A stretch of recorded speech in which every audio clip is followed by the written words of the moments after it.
Also um die Sache noch ein bisschen abzurunden, können wir heute uns noch das dritte Gebet anschauen, was wir immer machen zur Einführung in die Unterweisung und die Meditation.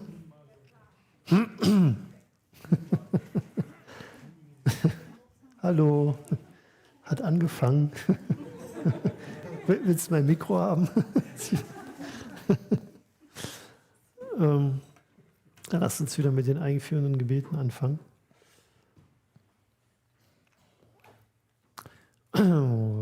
Sangye Chedan Soyenge Chognam La Changcho Bawandu Dagni Kyamsuchi Dangye Chen Soyenge Pe Sonam Ki Drola Benshira Sangye Drompa Sho Sangye Chedan Soyenge Chognam La Changchu Bandu Dagni Kyamsuchi Dangi Chenso Impe Sunam Ki Rola Benshira Sangi Dumpa Sho Sangi Chedan Sangi Chagnam La Changchu Bandu Dagni Kyamsuchi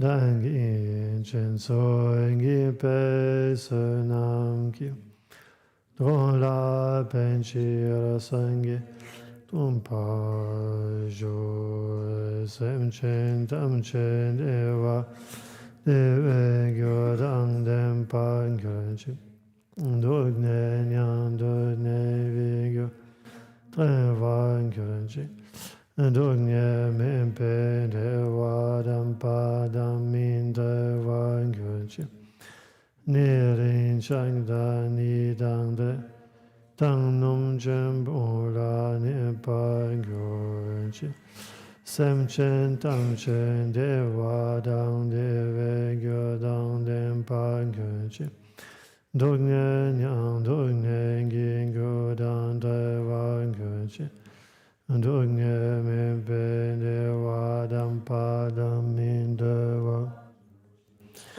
Nirin Shangda Nidang De Tang Num Chen Bola Nipa Gyonchi Sem Chen Tam Chen Deva Dang Deve Gyodang Dempa Gyonchi Dogne Nyang Dogne Gingo Dang Deva Gyonchi Dogne Mempe Deva Dampa Damin Deva Gyonchi Nirin Shangda Nidang De Num Chen Bola Nipa Gyonchi Belen Zave Lama Rinpoche Dangi Chewa Bemenden Shoga Kado In Chempe Gone Che Songte Kusong Tungi Ngado Zaitu Sam.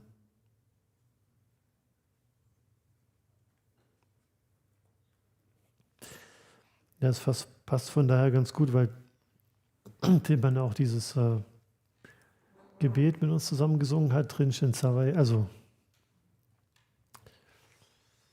Lama Chenu, Rinchen Zawai, Lama Chenu. Weil das ist ja so ähnlich, kann man sagen, das ist ja auch eine Form von Guru-Yoga.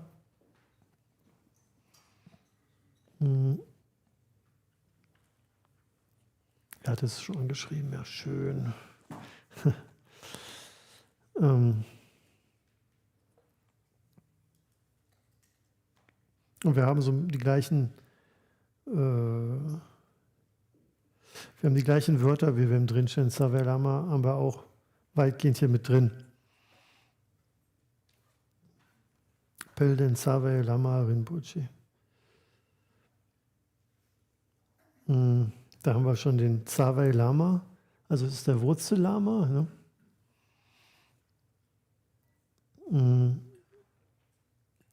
Zawa ist die Wurzel, wenn ihr das irgendwie reinschreiben wollt oder euch behalten wollt.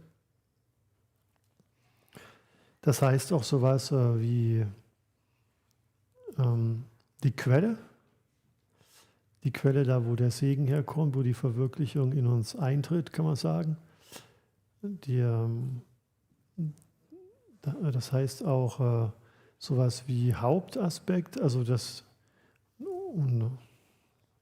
unser Hauptdharma, da so der wichtigste. Das sind alles auch Bedeutungen von dem Wort.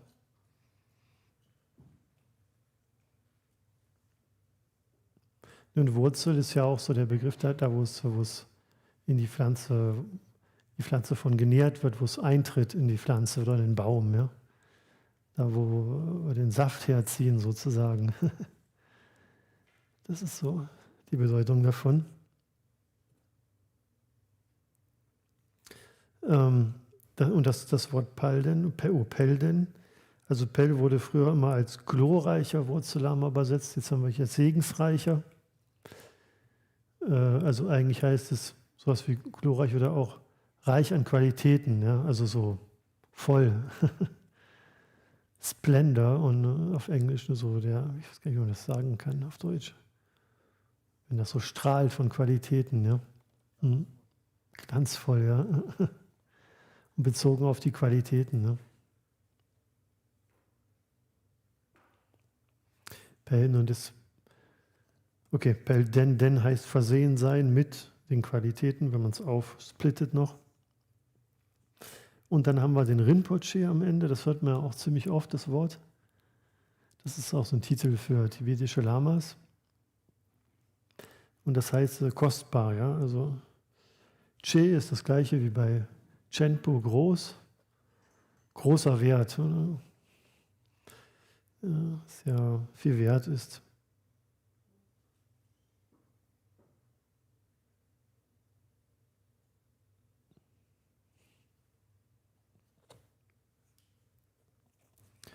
Ja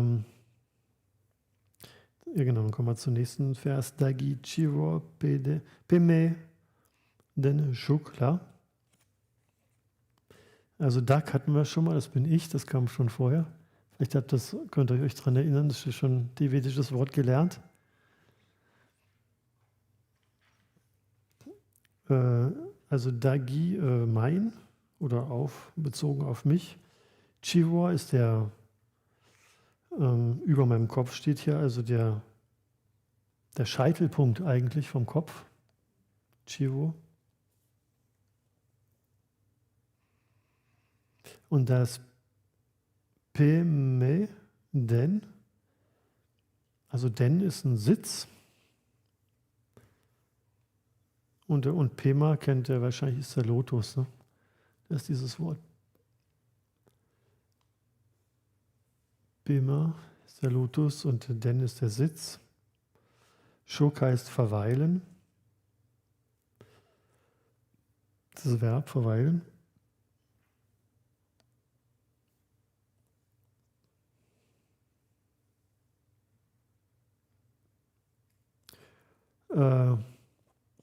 Das La hatten wir auch schon mal gehabt, das zeigt, in welche Richtung es geht in dem Satz. Also das Objekt des Satzes ist alles, was vorher war.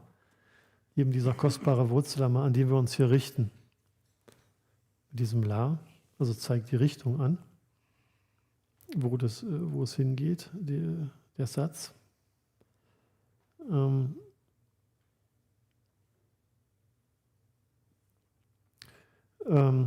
haben wir das Ka drin als nächstes. Das ist was hier übersetzt wird als die große Güte.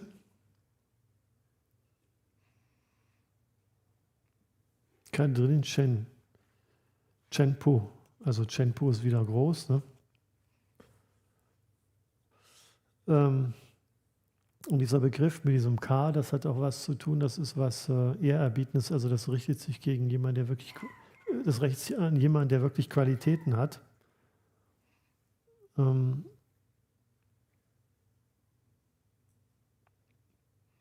Das kommt dann später auch nochmal so zum Ausdruck in dem Satz. Gerade mal hier Ne?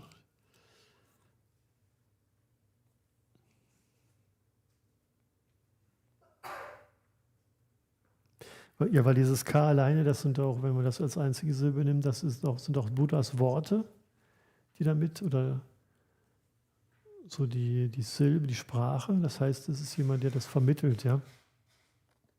Da wird also eine Verbindung hier geschaffen, die nicht so in der Übersetzung rauskommt. Aber dieses K drin ist, K drin Shempo, große Güte, das ist also, die kommt wirklich aus einer verwirklichten Dimension, kann man sagen.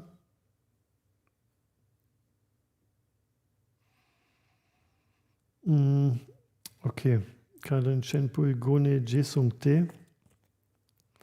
Also das ist so hier übersetzt. Nimm mich mit deiner großen Güte an. Also Gone heißt eigentlich nur durch oder mit. Also anhand mit der großen Güte Jesung annehmen.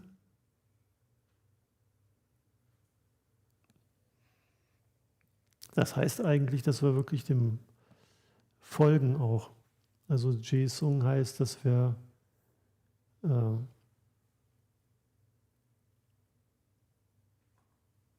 folgen und gehalten werden auch. Je ist eigentlich das, was folgt, und Sung ist halt, heißt als einziges Silbe halten.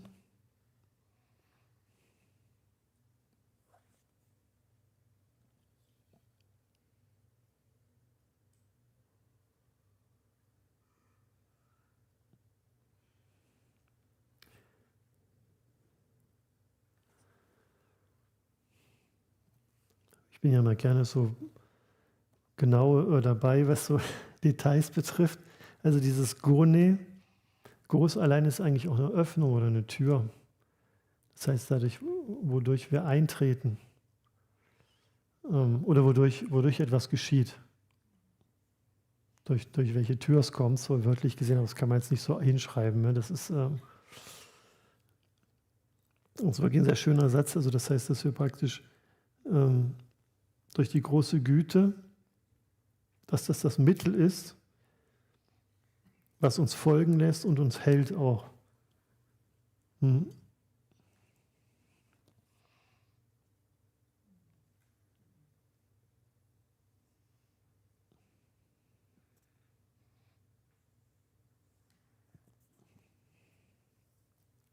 dann haben wir 3, und dieses T ist eigentlich am Ende ist nur wie ein Komma, oder in dem Sinne ist es ein Satzzeichen. Die letzte Silbe von dem her. Und dann haben wir wichtige Worte, ist Kusung Tuk, ist Körper, Rede und Geist. Und zwar die erwachter Körper, erwachte Rede und erwachter Geist. Im Tibetischen gibt es da extra Begriffe für. Kusung Tuk ist immer Körper, Rede und Geist von Buddha oder auf erwachter Ebene.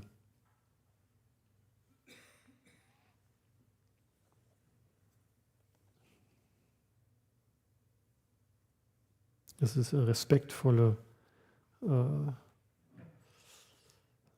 Form dieser 3 Elemente. Und das Wort, was danach kommt, dieses Ngödrup, das ist die tibetische Übersetzung für Siddhi, die Verwirklichung. Also dass wir die Siddhis von Körperrede, vom erwachten Körper, von der erwachten Rede und verwachtem Geist, dass die uns gewährt werden, heißt gewähren.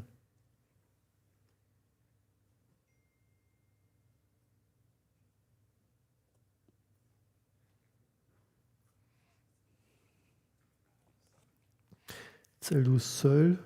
Söll ist auch sowas, was wir schon mal gesehen haben, das bringt eine Bitte zum Ausdruck. Da steht in einem Satz am Ende um eine Bitte von unserer Seite her, also die wir zum Ausdruck bringen. Wir bitten darum.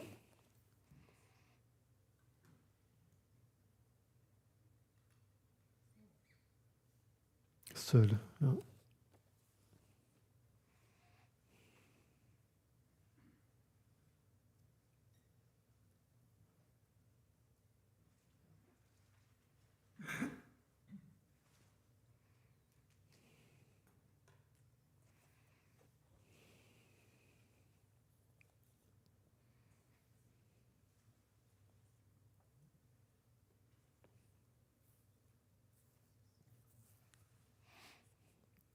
Und übersetzt gibt es dann: Segensreicher, kostbarer Wurzellammer, der du über meinem Kopf auf einem Lotussitz weilst, nimm mich in deiner großen Güte an und gewähre mir die Verwirklichung von Körper, Rede und Geist.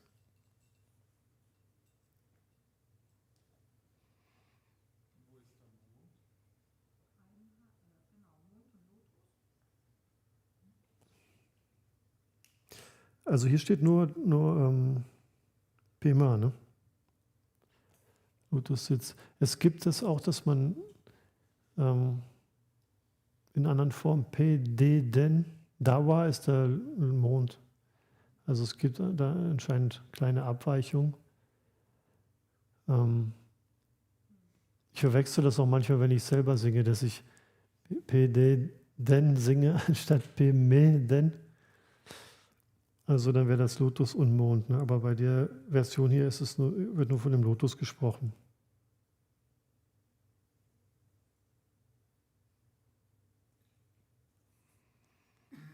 Nein, das ist der Pema oder PD, heißt Pema und Dawa, Lotus und Mond.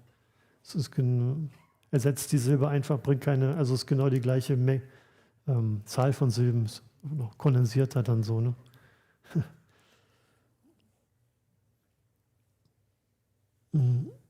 Beides ist okay. Ja.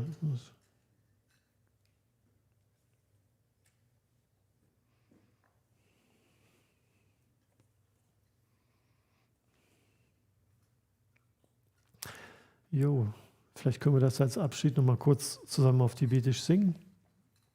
Vielleicht so als Guru-Yoga, auch als zum Einstieg in die Praxis, einen kleinen Moment, der uns noch verbleibt hier. Wenn ihr wollt, können wir es 3-mal zusammen singen. So wie es Zimmermann erklärt hat, auch mit dem anderen Gebet, dass wir uns einfach so direkt vielleicht an unseren eigenen Wurzellammer oder einfach an die wachte Dimension direkt wenden, um diesen Segen von Körper, Rede und Geist zu empfangen, diese Inspiration. Ne? Palen Save Lama Rinpoche Dangin Cheom Emen Shogla Kadrin Chempe Gone Chesongte Kosong Tangin Dom Zend Ose Palen Save Lama Rinpoche Dangin Cheom Emen Shogla Kadrin Chempe Gone Chesongte Kosong Tangin Dom Sedose Palen Save Lama Rinpoche Dangin Chevo Beme Den Shogla Kadrin Chempe Gone Chesongte Kosong Tangin Dom Sedose.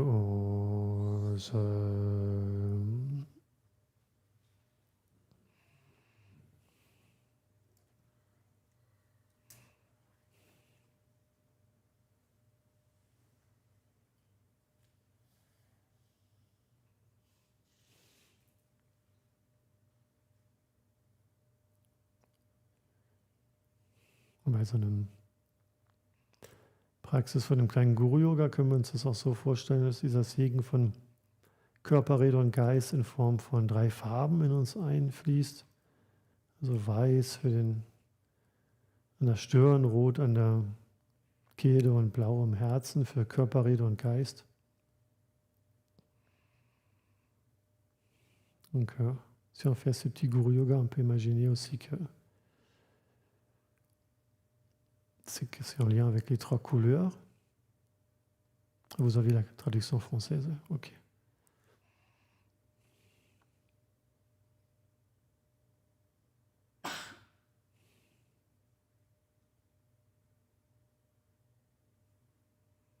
Drei Farben hintereinander oder gleichzeitig auch.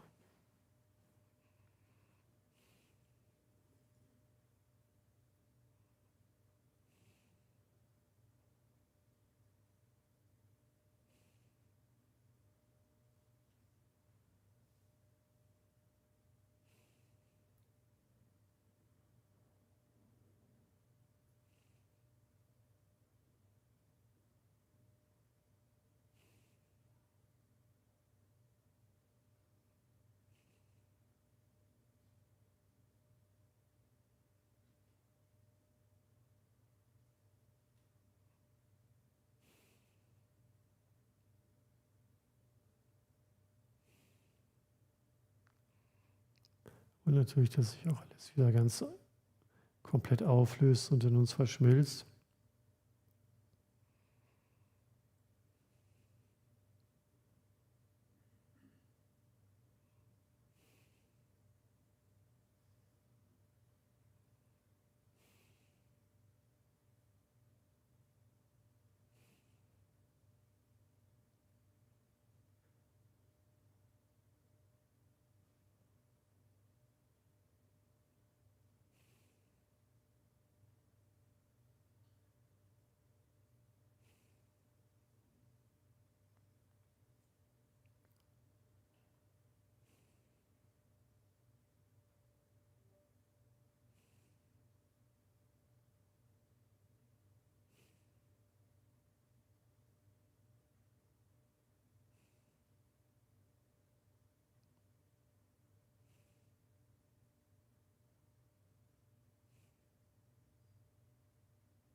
Aber wir können das so machen, dass wir diesen Segen, den wir empfangen, diese Inspiration einfach in uns wirken lassen und so aus dieser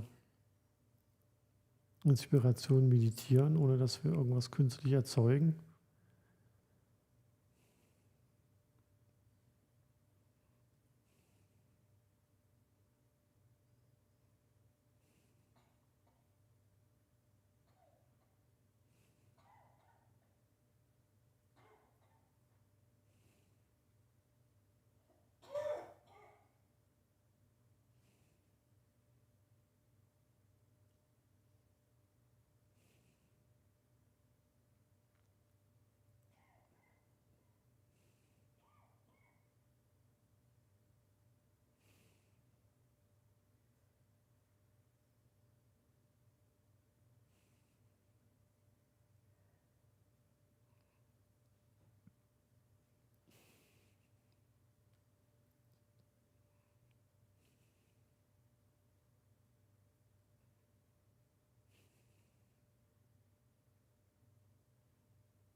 So ein bisschen, als hätten wir eine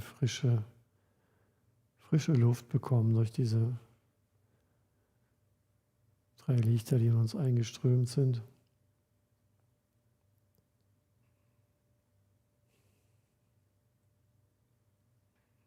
Und können diese frische Luft so ein bisschen in alle Richtungen verströmen lassen.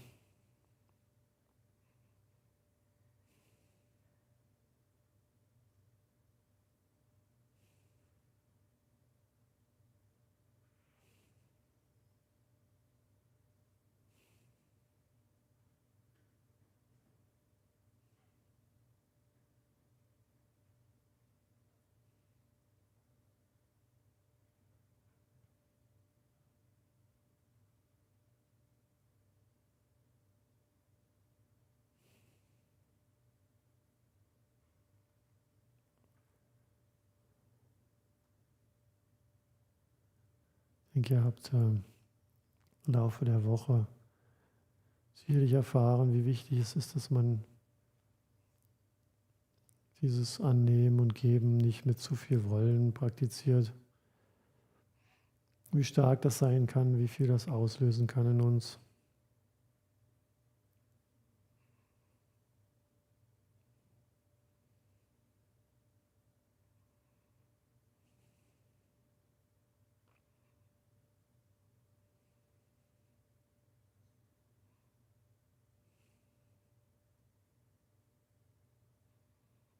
Und zu schauen, dass es aus dieser Offenheit heraus geschieht, ohne dass wir irgendetwas zu stark wollen oder uns das zu verfestigen in uns.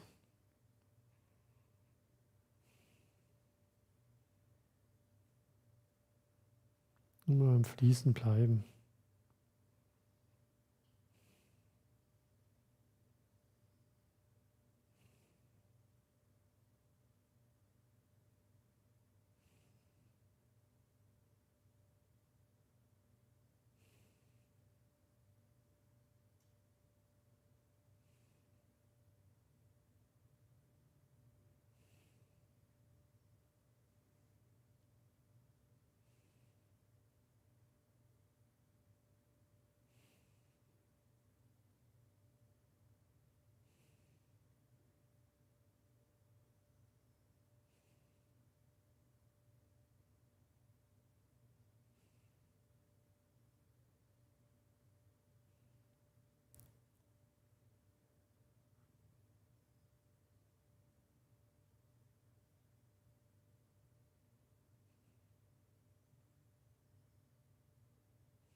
Eine andere Möglichkeit oder noch mehr diese Unterstützung zu erfahren ist, wie dass wir uns bei diesem Guru vorstellen, dass der Guru so durch unseren Scheitel in unser Herz hinuntersinkt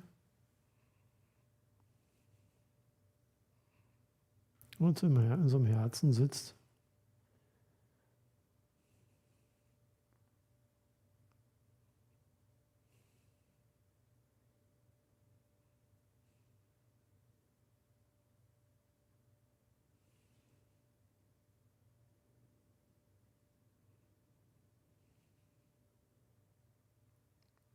Und dass wir dieser Dimension so vertrauen und von da aus meditieren.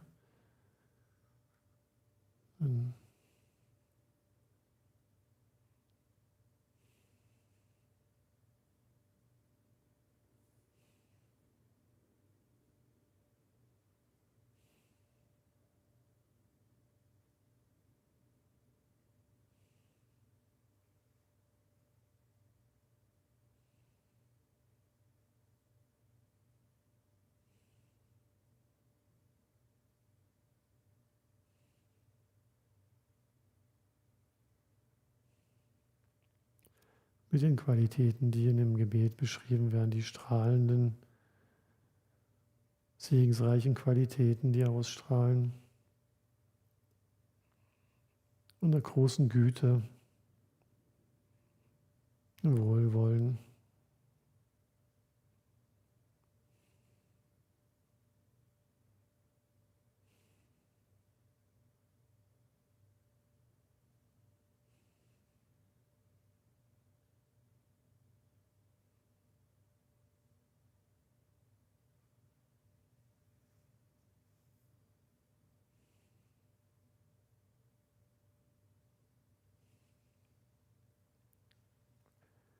Und können uns vorstellen, dass wir so im Kontakt sind mit Körper, Rede und Geist des Erwachens.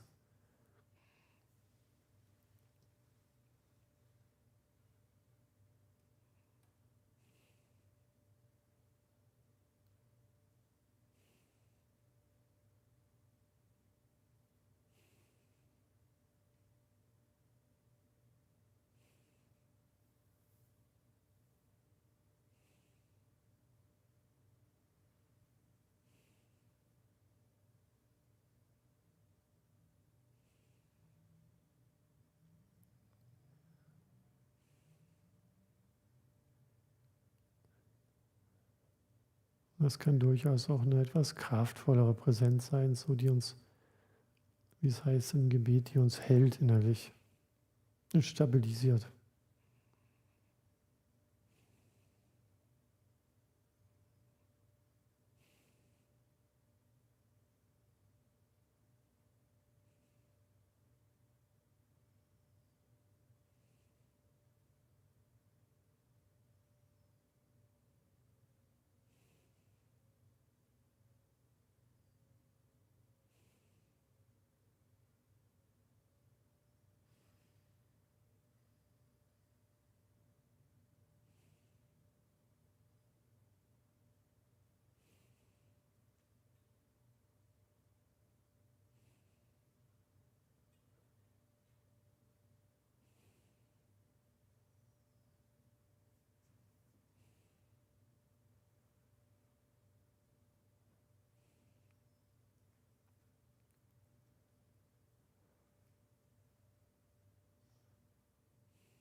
Und in jedem Fall dann gegen Ende der Meditation verweilen wir noch einen guten Moment im völligen Loslassen, in dem wir das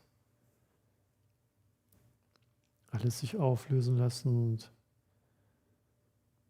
uns nicht identifizieren mit diesen Qualitäten, die wir vielleicht erfahren haben oder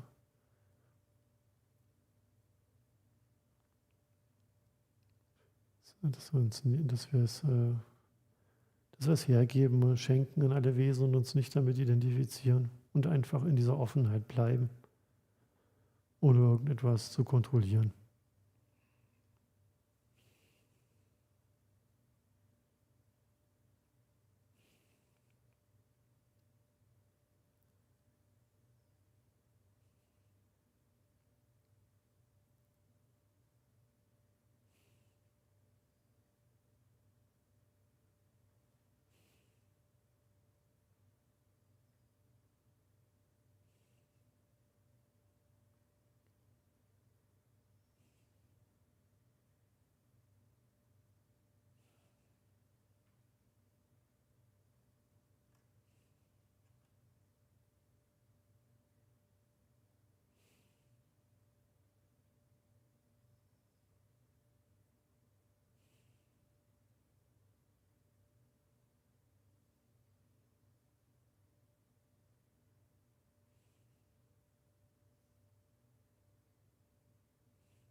Sunam Deye Tamche Simpani Tomne Nepe Danam Pamche Kega Nachi Bala Tumbai Simbe Zole Drova Drova Shu.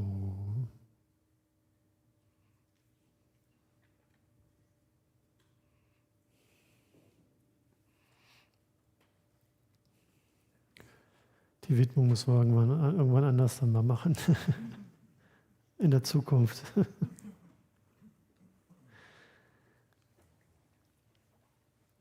Heißt kleine Pause, dann geht es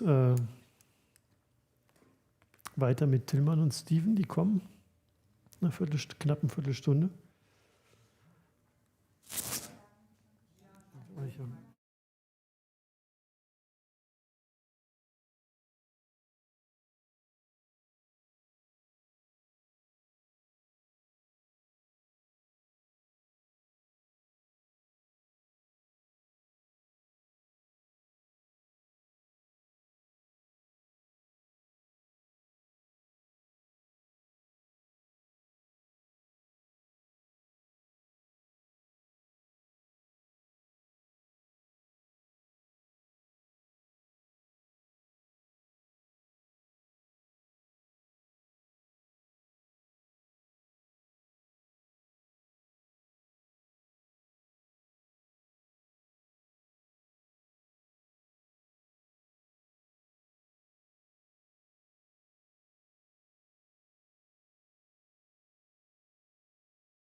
Okay.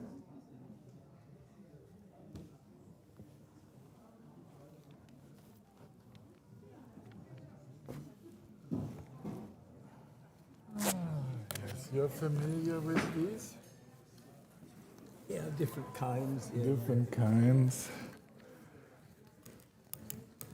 If you need a hand with this,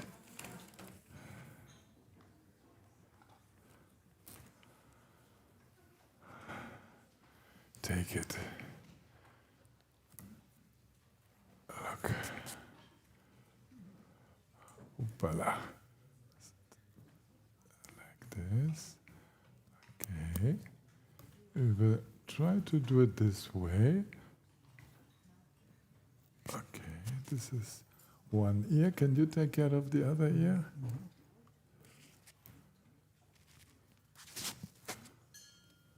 That works. Does it work? Does it feel comfortable? Say something. I do. Okay, not so bad. Not so bad. I do. I am.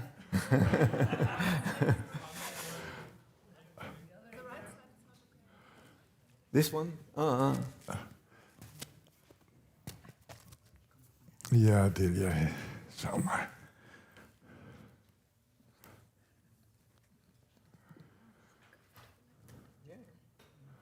Okay, now this one slipped off. Okay. Better. A little better. I guess it could work. Okay. This was the introduction. So here we have Stephen with us. Stephen was already with us last year when we had this beautiful Zoom exchange with you. Remember where you also mentioned about how you were dealing with the trauma of rockets passing over and then found the way through the Dharma. So some of us, maybe half of us were present, I guess. How many were present and know already, Stephen? Oh, wow, you see, quite a continuity. But the others were not. So, Stephen, I say a few things that I remember. Okay with translation? Everything okay? You're being translated into German and into French. So I made a sentence and then a break, or it's more or less... They are very good. If we speak slowly, which is my problem, but sometimes I manage. But in the heat of discussion, then this is, it doesn't, I don't know, maybe you can twist it a little bit, the microphone here. In the heat of discussion, sometimes we become too quick. So actually, when Stephen and I will be teaching the 10-day retreat in Tovana, it will be the occasion then to celebrate his 80th birthday.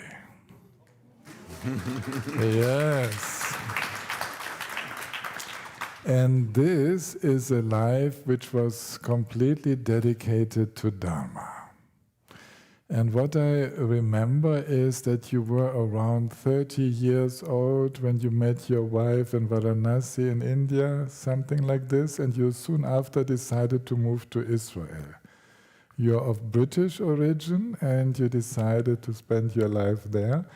And originally, Stephen was a researcher in the field of biology and nutrition especially. And then actually the whole life dedicated to Dharma.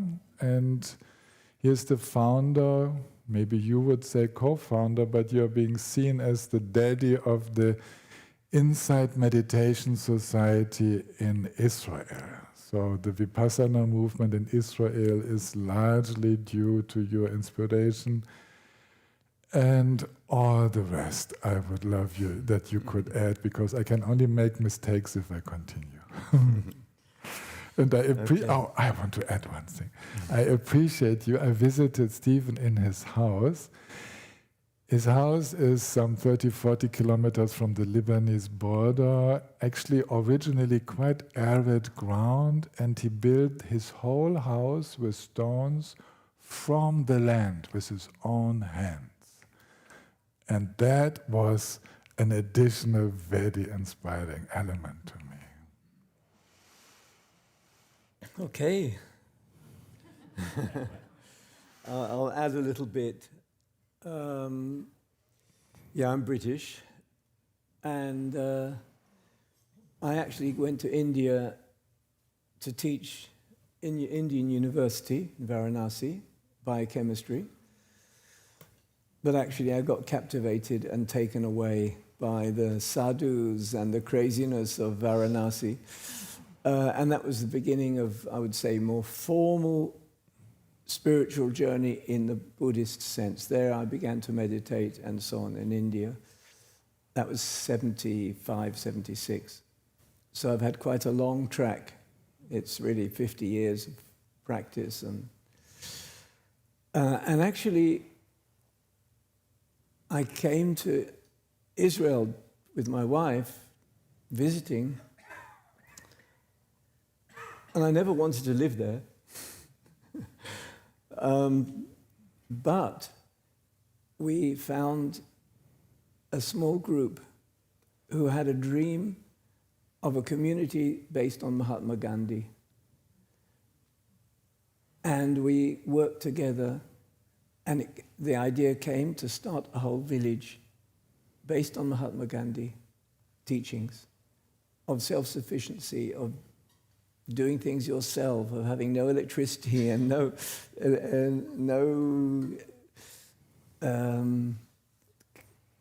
cars and no.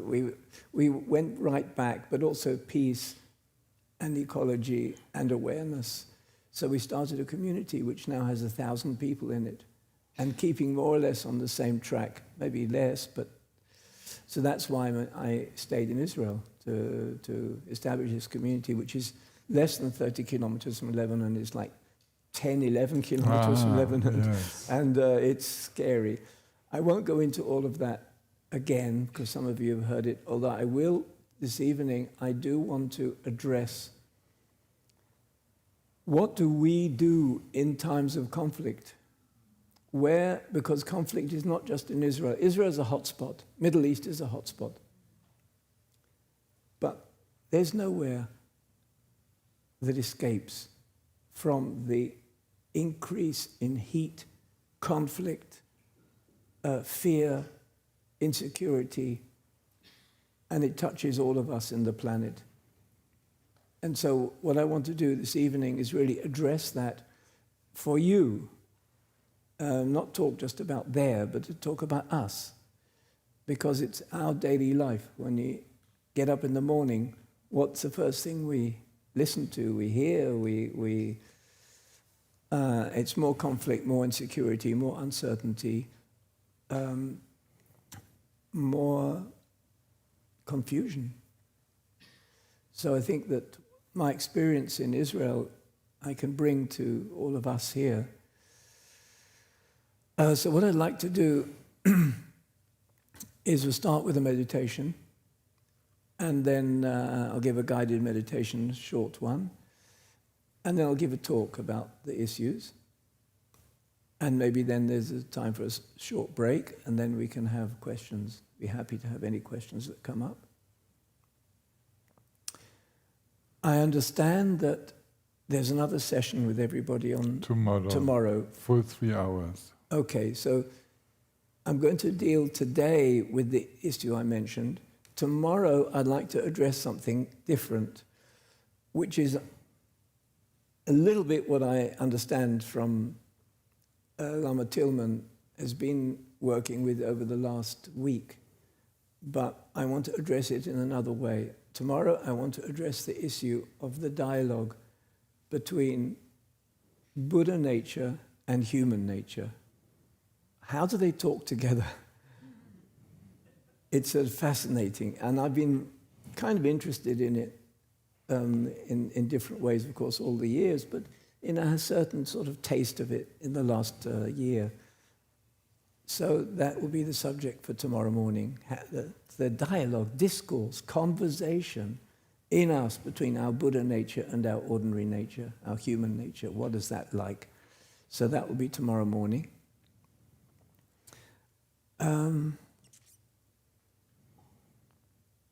One more thing about background. Tovana is the Israel Insight Society. It's, in a way, a great success story in a very hard world there. But we have 42 retreats in the year, every year. And 35,000 people have taken retreats and classes, groups. And it's it's a very beautiful flower in a hard world. And so I just want to say that because it's been going 30 years, and it's a kind of, we only hear difficult things about that part of the world, but there's also flowers there. So let's start with a meditation, if that's okay.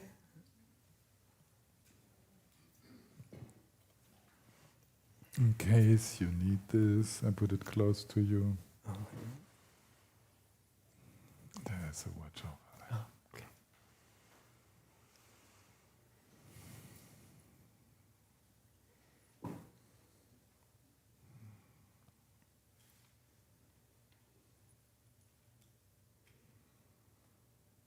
Oh, so we take a breath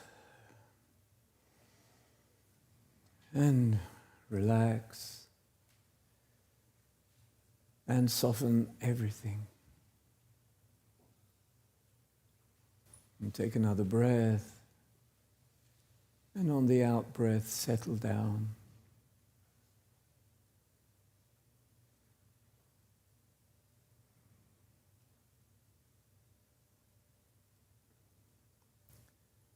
And as we settle into where we already are, we can get a sense of dropping. We drop into where we are. We drop into the now.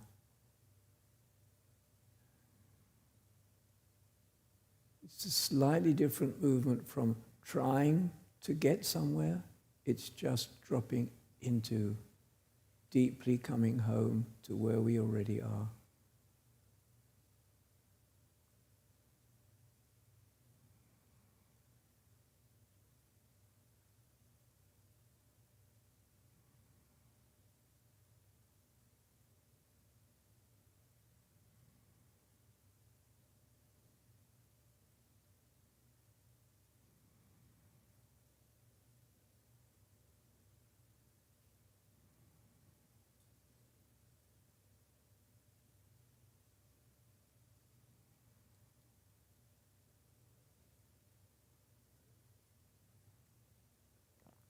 And be aware of something in the totality of presence. There is our inner experience, and there is the world around us. And can we feel presence as inclusive, inner and outer, together? We're taking our place in this world.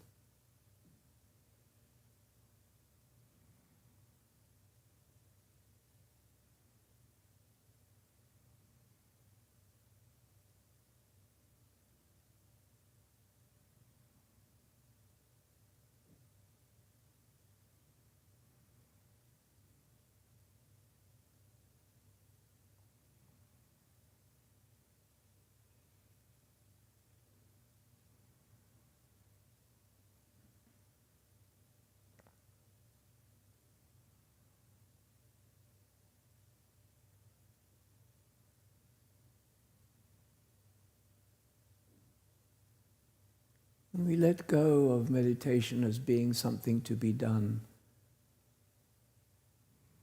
or to be fixed, or to be changed. And much more a kind of ease and softness.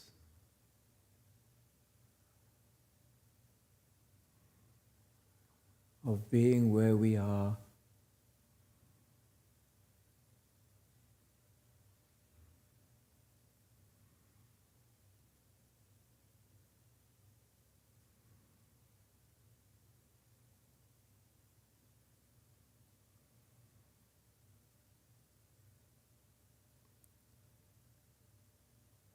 And connecting softly to our body, to the bodily life.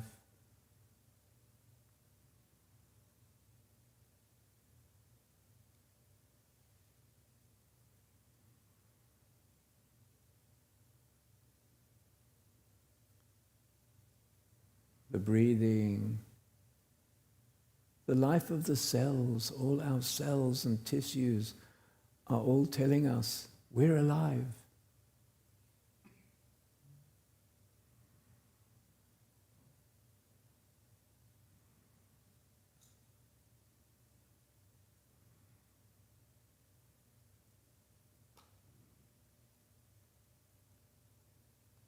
And we as the witness or the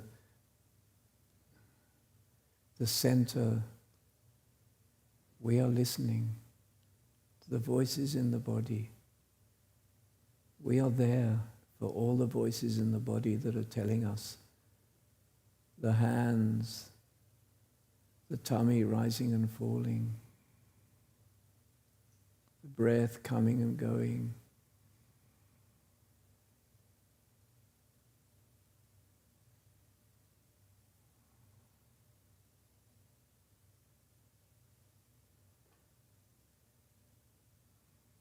The voices in the body include the voice of the mind.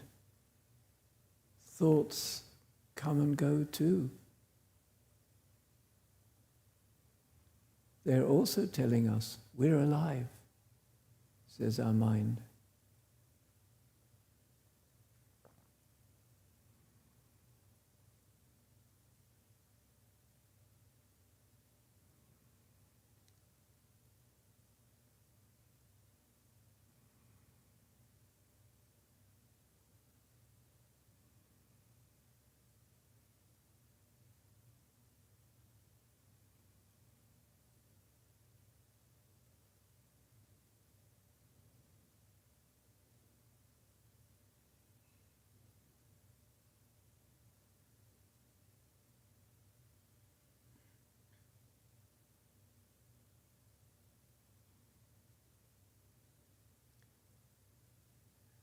And let's be aware that there is natural kindness in our attention when we listen to the voices of our body and mind. In the listening, there is kindness, there is trust.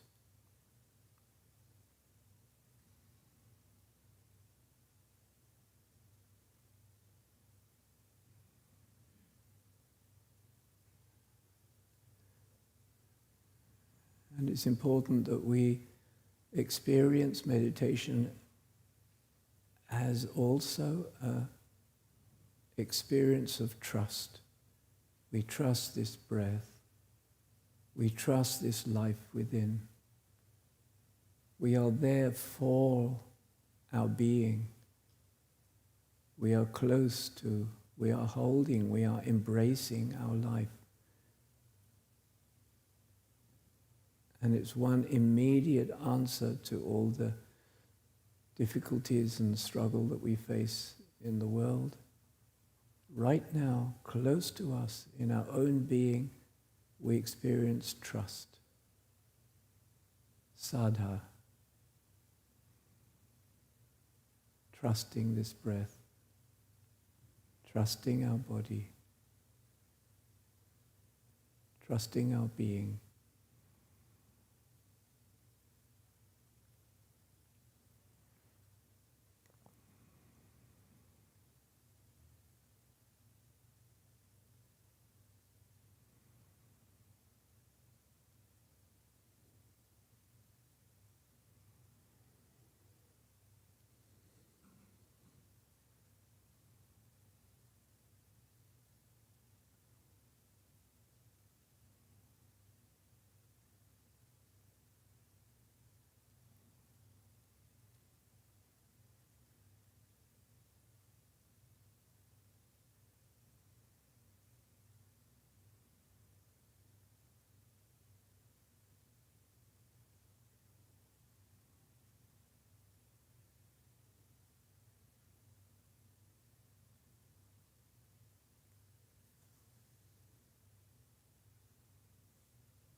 Okay, and let's take another breath and breathe out, and slowly, slowly we can open the eyes.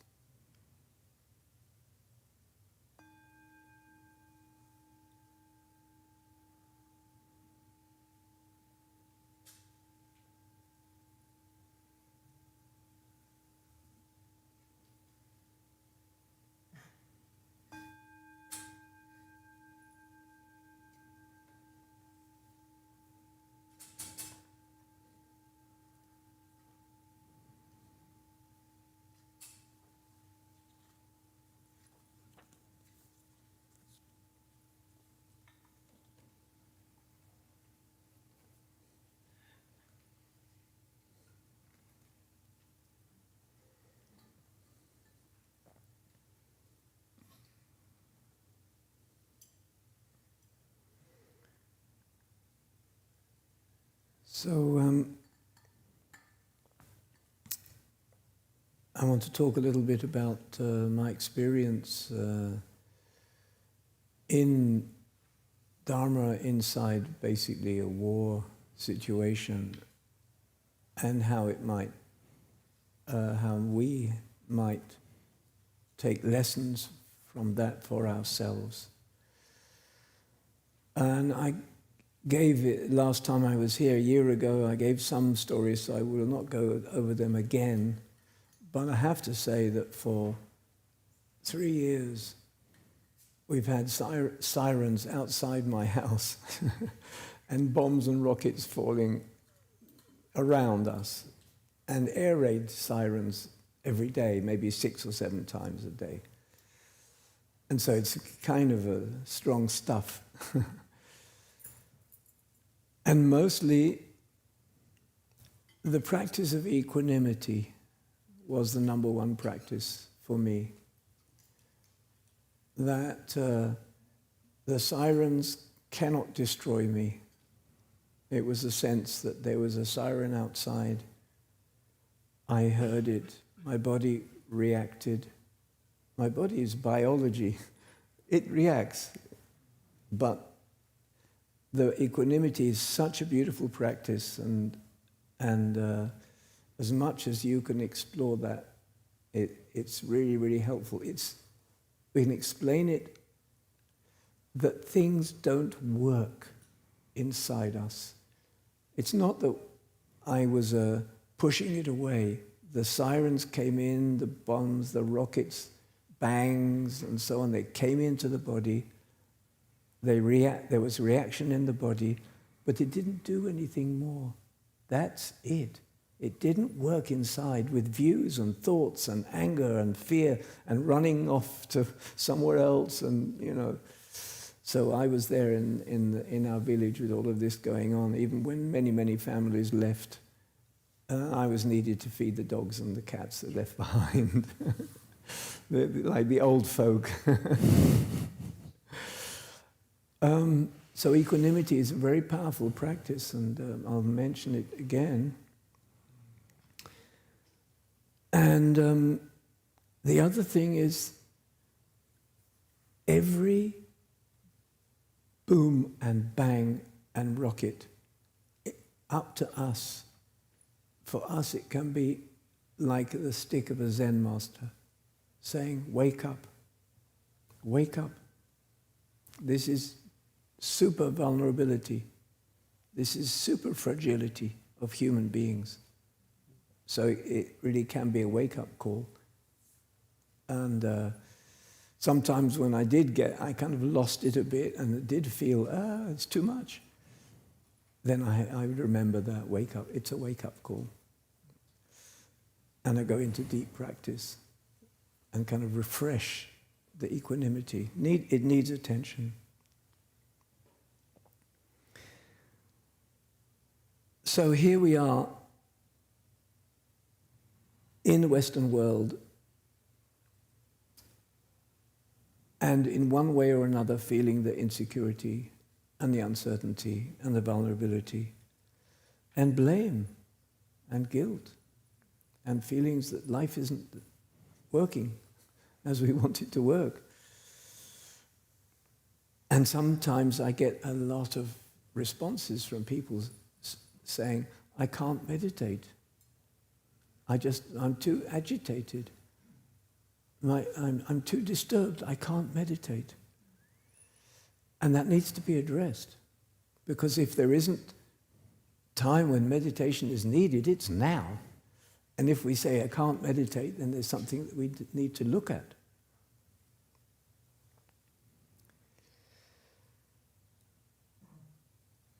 There was a woman in our village that said the same thing. She said, I can meditate, and then when I hear a rocket,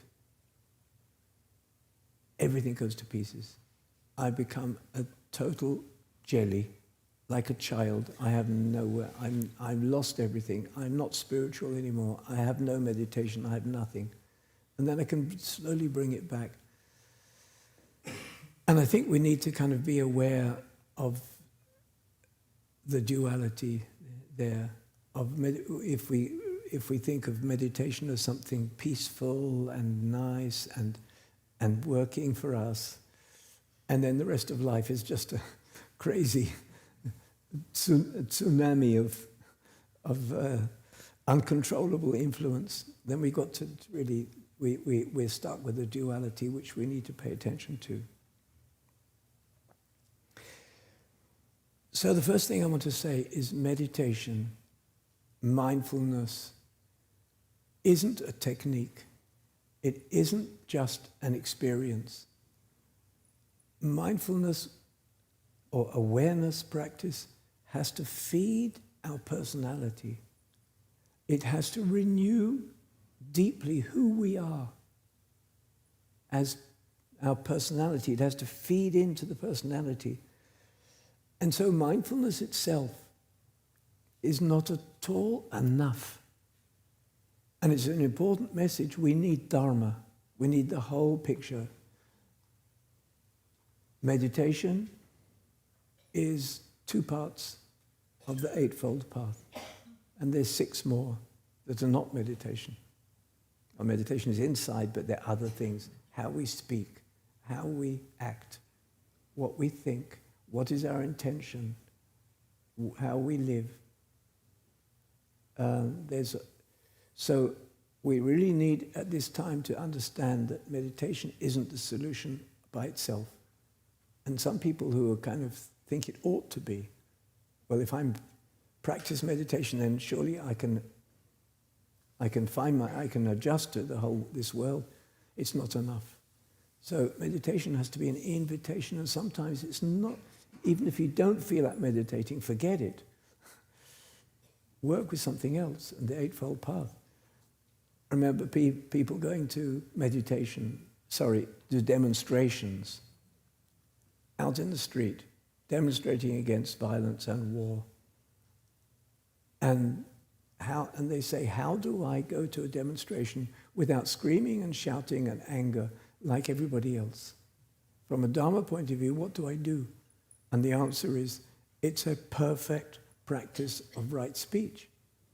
Come to a demonstration in the street as if you're a mother, offering your heart to others like a mother. Speak with kindness, even if no one's listening.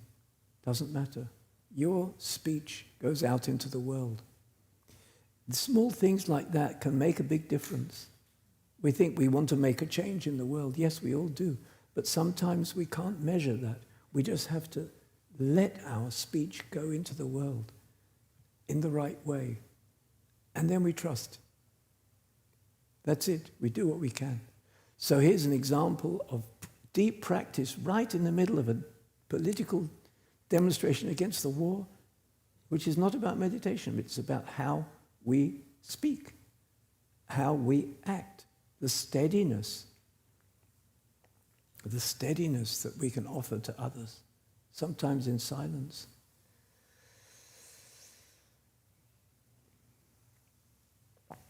So I have to say that if you feel yourselves really up against it, like you really have a hard time, don't forget that there's plenty of first aid around. The Dharma can bring you first aid. And I grow my vegetables, and I have chickens, and I go out every day. For me, it's a religious act, almost. I go and look after the vegetable garden. I plant, I sow, I weed, I look after the chickens. It's an act of first aid. Because of that, so the power of the sirens and the rockets are not so strong. There's a sort of ground, there's a point of view. And I think we do need to be aware sometimes of first aid, that we cannot take it all at once. Sometimes we need to say, enough is enough. That is not a failure. Sometimes we need to say, I can go as far as this, and that's it. I remember listening to 100-year-old Theravada monk way back. And he said, I've got the whole Dharma in 3 words. Oh, yeah? And he said, guard the gates. Guard the gates. And what he meant is what's coming in. And that is important as a first aid for us. Guard the gates. Do we need to open our telephone 100 times a day? Do we need to listen to again and again and again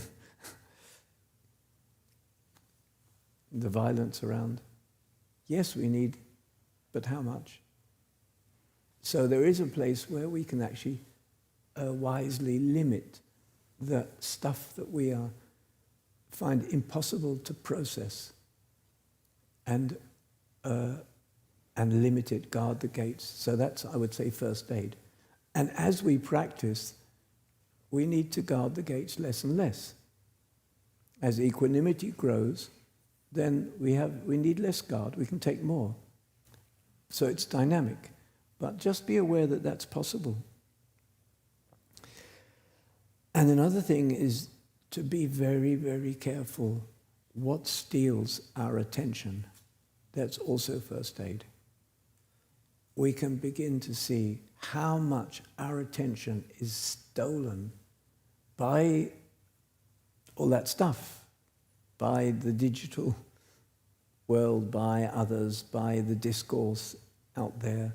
Just be aware that we have a power to bring our attention back to what's important and not let it get stolen so quickly. And I like the word, which is very much an earliest word of the Buddha to his renounced monks. He used the word viveka, which is a lovely word. It means renunciation or solitude. Viveka means to be a little bit secluded, and at the same time, insight and wisdom. So the two go together. If you're a little bit secluded from the intensity of the voices around, so our attention we can win our attention back to what's important. So what this word that the Buddha used when he said, come out of the villages, to the early monks, come out of the villages and practice viveka, meaning seclusion, come out from the mess and the chaos and the pressure, step out and discover what's important. So that's all in this in the realm of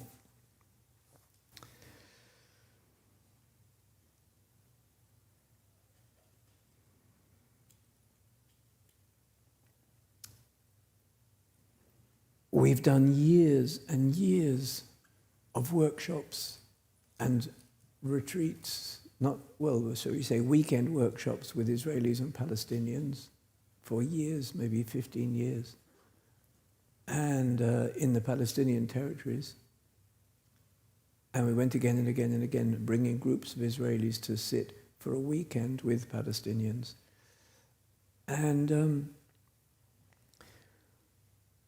one thing that's important, we spent in the weekend, we spent almost the whole time sharing a sense of ease and safety and non-threatening, and by using exercises, games, exchanging our lives a little bit in groups and exchanging, just to let the whole atmosphere of safety appear, and then in an hour or two we can do the heart of the whole weekend, which was deep dialogue between an Israeli and a Palestinian in dyads. But it needs the whole weekend almost to create the safety and the conditions where that was possible. And then it worked dramatically. So it's also in the realm of, in a way, first aid. Don't forget conditions of safety, conditions of settled, conditions that affect the subconscious in your daily life. Where do you feel safe? And how do you create safety? So in terms of meditation, I do want to say that in the situation we're in, we are more interested in mindfulness or in awareness practice than in samadhi. Samadhi is concentration practice. And in many ways, in this modern world, most people don't have time for samadhi. Samadhi needs more time and more concentration. But we need insight. And here I have to say that I don't agree with the translation of sati, the Pali language, for mindfulness. Mindfulness is not a good translation of sati. I mean, we don't need more mind. We've got too much mind already. We want less mind, not more mind. So mindfulness is really not a good translation. I prefer the original translation of sati is memory, to remember who we are, to remember who we really are.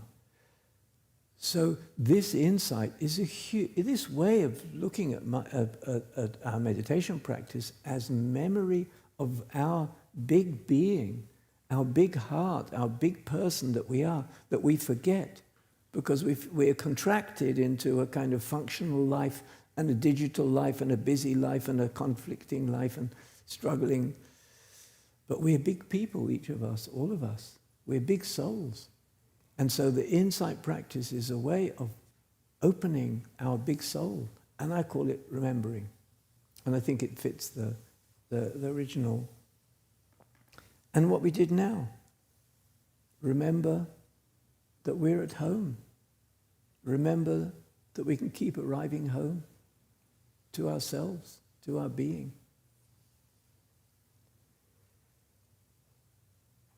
And if we struggle to find how we act in this world, what's the next step, what do we do? The remembering is the key. If we understand meditation as a remembering who we are,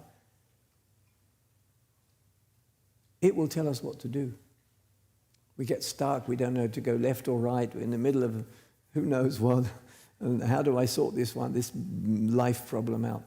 Remembering who we are, and then we will know left or right. It'll happen more by itself. But it's the Buddha said, be an island in the stormy seas. Remember to be an island in the stormy sea. And it's one of the quote just before he died, he said, remember to be an island. And it is that sense of remembering our deep sense of being at home in our life and coming back home to ourselves and coming back to our center. And that's kind of a very basic a movement in meditation. So if we don't worry about samadhi so much, then it doesn't matter if there's lots of thinking. And we don't feel that we feel a bit agitated. Oh, I can't meditate because I feel restless and agitated. That's exactly the time to meditate. But meditate on agitation. How is this restlessness? I love you, my restless being, my restless mind. I'm your mother. I hold you with an embrace, my restless mind. You're just answering, you're just reflecting the world. This restless mind is a mirror to the world. I love you anyway.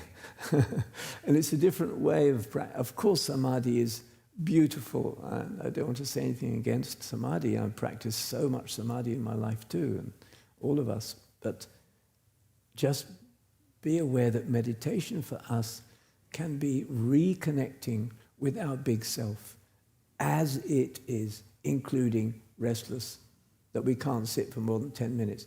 That's it. That's my meditation. I'm sitting and I'm restless. Little bit slower. Little bit slower. Okay. For the translator.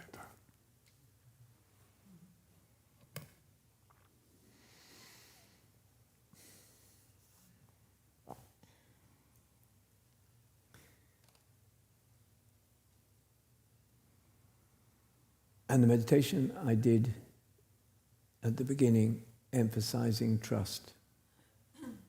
So I think we need to see that as well inside our practice as fundamental.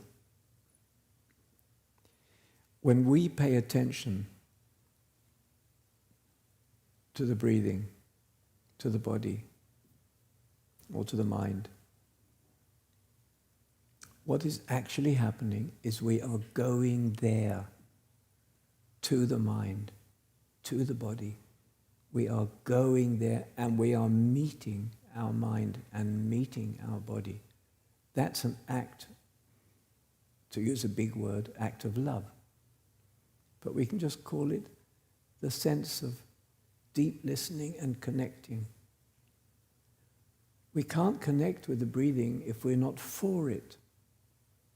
The act of attention is being for, is going to. So there's already trust. And it's an acceptance and a certain refuge, shall we say, to use Buddhist language. Find ourselves an island in the stormy seas.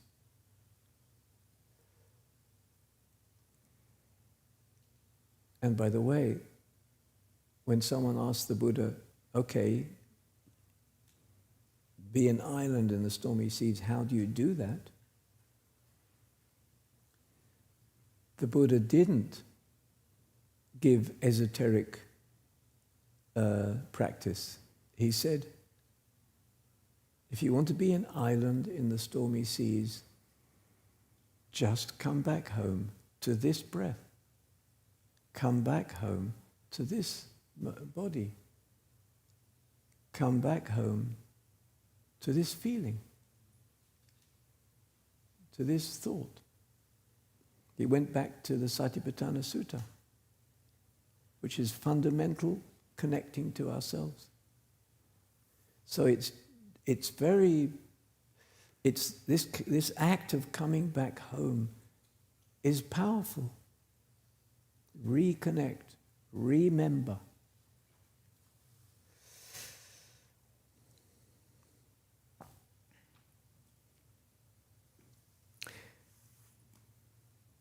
So I'm sure some of you are thinking, yes, it's all very well, but what do I do with, I get angry, someone says something and I get cross with them, or I get despaired, or fed up. And what do I do with emotional life? And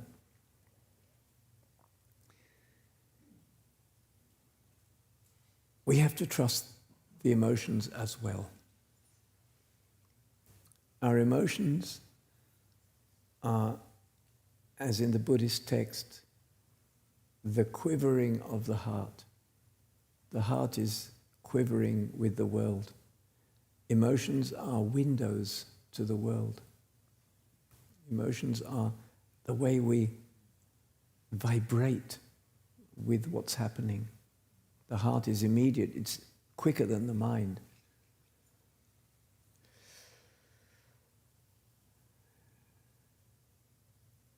So what's important is to allow emotion, but if we can reduce the power of emotion to build story, we don't need the story.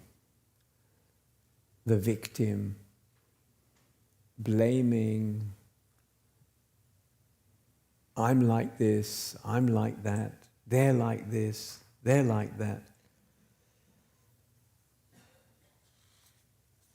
Give space to emotion. And they can liberate us. Emotions themselves can liberate us when we see that they have a very short shelf life, you could say. I don't know if that's the expression. Like the short expiration date. Yes, exactly. The shelf life on. They have a very short life on the shelf. We do need to, and actually emotions quite easy because they are so dynamic. An emotion cannot be more than 1 second the same. If we look even at anger, every second it'll be a different kind of experience. So it's important to see emotion and emotion changes and dissolves and disappears. A lot of our issues are around emotion, especially when we, over a long period, we build story based on emotion. They're like this, and I'm like that, and it's always like this. And we build stories based on anger, on fear, on insecurity, on vulnerability, and the stories hold these feelings, and then we feel helpless because we're under the emotions. But every emotion dissolves, and as it does so, we get freer. We see our freedom. Like there's an old Zen story about a guy who went to his teacher saying, I've got so much anger, what do I do with the anger? And the teacher said, oh, just bring me the anger and we'll deal with it. So he said, yes, but at this minute, I don't have anger. So the teacher said, well, go back to your room, and when you next get anger, bring it, and we'll deal with it together. And he said, well, yes, but it takes 10 minutes for me to go from my room to your room, and in that 10 minutes, the anger will surely go. So how do I do? So the teacher said, you see, even if you want the anger, you can't get it, because the anger comes from the universe. You can't have it when you want it. It just comes and goes with the universe, with the world. So that's the way to deal with anger. It's done.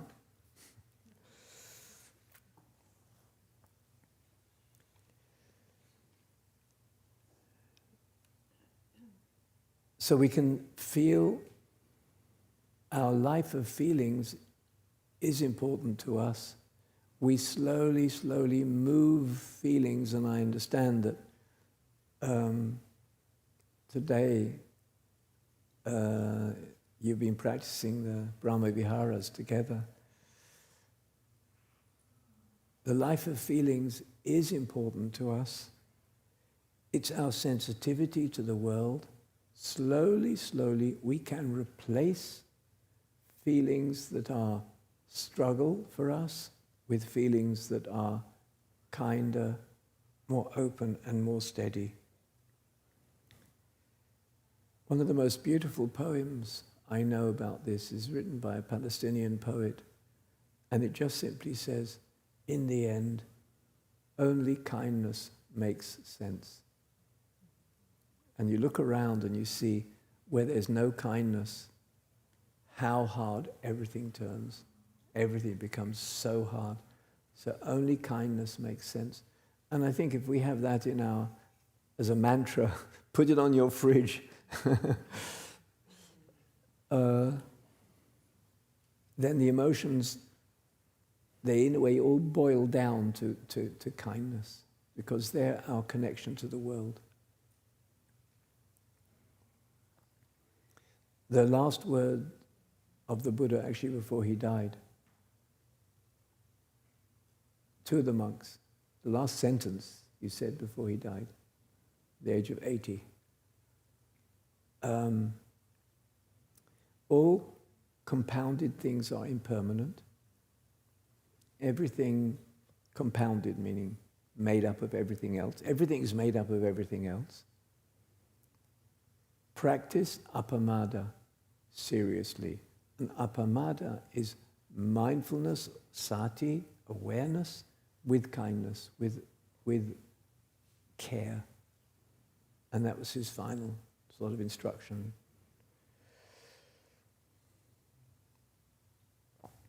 An example of this in a retreat. I remember this woman, we have circles in the retreat, and this woman said, and she had tears in her eyes,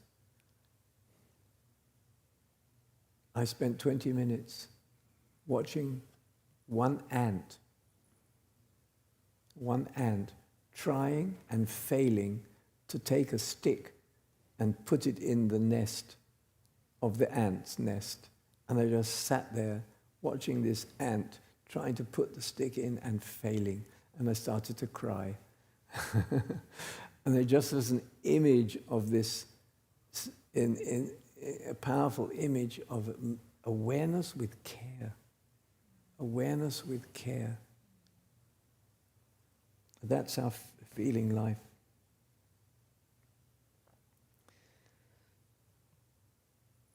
And one other place that awareness can take us, which is really important, and it goes to the non-dual area.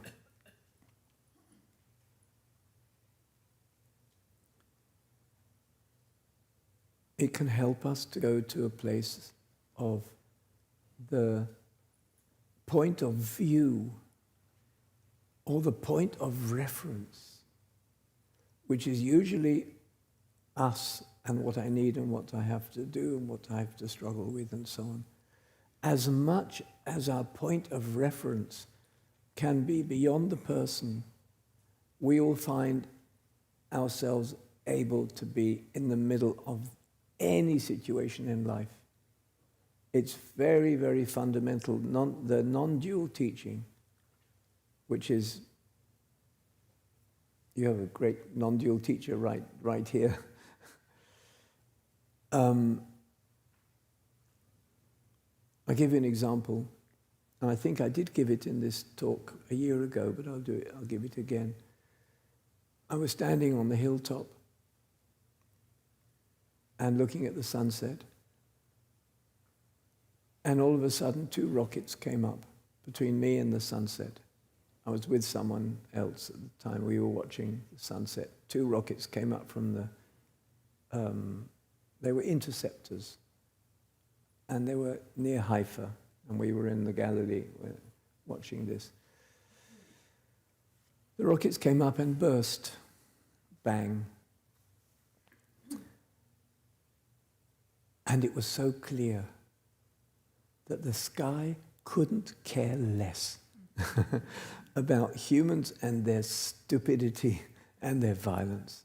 The sky couldn't care. The sky light. And we have in us a mind like the sky. We have a sky-like mind. And that mind can be our point of view, from which we look at human fragility, at human vulnerability, at ourselves and our vulnerability, but still we have a sky-like mind in us that allows us to be in the world and to be there and to see ourselves and to see the ant that's trying to put a stick inside its nest and to see our breathing and to see the sky above. And I think it's important that we keep having a point of reference of the big picture. It saves us. I'll give you an example, a very practical, down-to-earth example. An example of karma. And it's a big word, karma, and I'm not going to go into it now. But karma also tells us that from a bigger perspective, which is not linear cause and effect, it's a much bigger perspective. Then every single thing that we do or say or think has and it goes out into the world, because nothing is lost and everything is interconnected. And from that big point of view, we act and we think and we do, and it gives a lot of support. I mean, for example, as I said, we went 15, 20 years, we were going to the Palestinian areas, bringing Israelis and Palestinians to talk together. And there were beautiful workshops, and people were really transformed, and they were, 10 years later, they were still talking to each other, some there. But then people said, well, it's as if you did nothing, because it's much worse now than ever before. Now it's 100 times worse. They're killing each other much more than before. So everything you did is pointless. Not at all. Everything we did contributed what we can, changed minds and hearts of people, and that's it. And a big view of karma says we do what we can, we offer what we can. If we have a big perspective, we don't need to measure. The measurement is based on me. I want a certain result. I want to measure. It did not, it did it. But karma, for example, is a point of view which is beyond measurement. And we offer what we can because we want to live right. Living right is not about measurement. It's actually the Eightfold Path. Samaditi is right view. It means not exactly right or wrong. It means rightness. Rightness. The rightness of what do we do with our life? Rightness of our speech, of our thought, of how we relate to the world. Rightness. That's all we can do. And then we go home and have a good rest. We can't measure because it's not up to us. Of course, we want to do the best we can. It's not. I don't mean be sort of blind. And maybe we say, no, I can't do this or I can do that.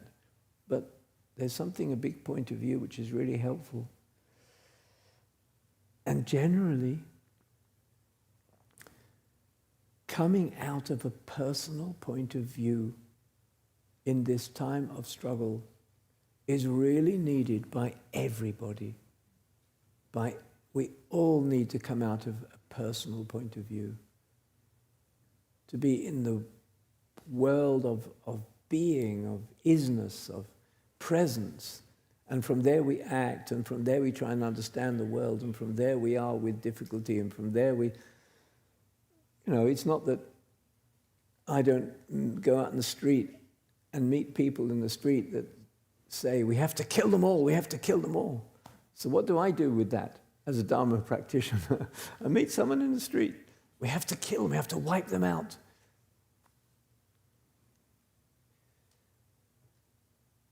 Am I going to join that language and start shouting at that person? No, doesn't work. So, equanimity, best friend. Right speech, another good friend. So I might ask that person, tell me, do you give me permission to offer another point of view? For example, change the atmosphere to kindness or to listening. And if they say no, I say, okay, fair enough. But less personal.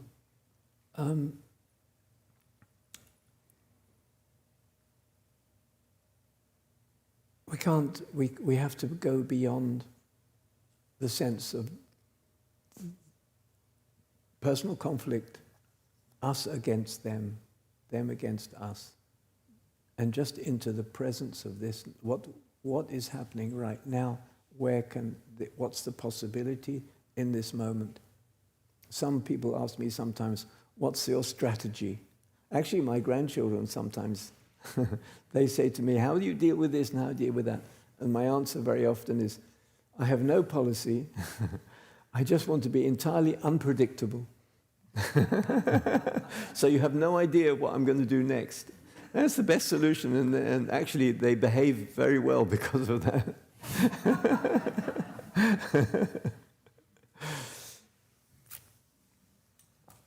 All of these things, and I'm going to just talk for a couple more minutes, and then we're going to take a short break, I think. All of these things lead us, give us power to act in the world. As Dharma people, as people engaged in some way with the spiritual life and wanting to kind of, our good heart, wanting to listen to our good heart, we want to be in the world of the rightness. And all these things I've said, they all empower us to act. I think in a way I've been an activist since the 60s, would you believe? For 60 years. Since my time in student in Oxford University, where I was one of the early English hippies. But I remember we were talking about global warming 50 years ago. And similar. So my whole life I've been an activist, 50, 60 years, and never gave up because I never needed to. And the reason is that with equanimity and with the sense of the big picture and with the qualities that I talked about of mind and heart, then it's not exhausting to be an activist. It's just, on the contrary, it gives back so much. You give to the world and you get back. It's not that you have to fix the world and then measure how much you fix the world. Oh, I did it, I don't do it. Oh, I'm in despair, I didn't manage. We're not trying to fix the world. Samsara isn't fixable, and I think it's it's his language. But it needs to be our language too. And it's what we can, the only thing we can do is develop wise powers and qualities and insight, and then offer them to the world. And that's it. And then go home and rest.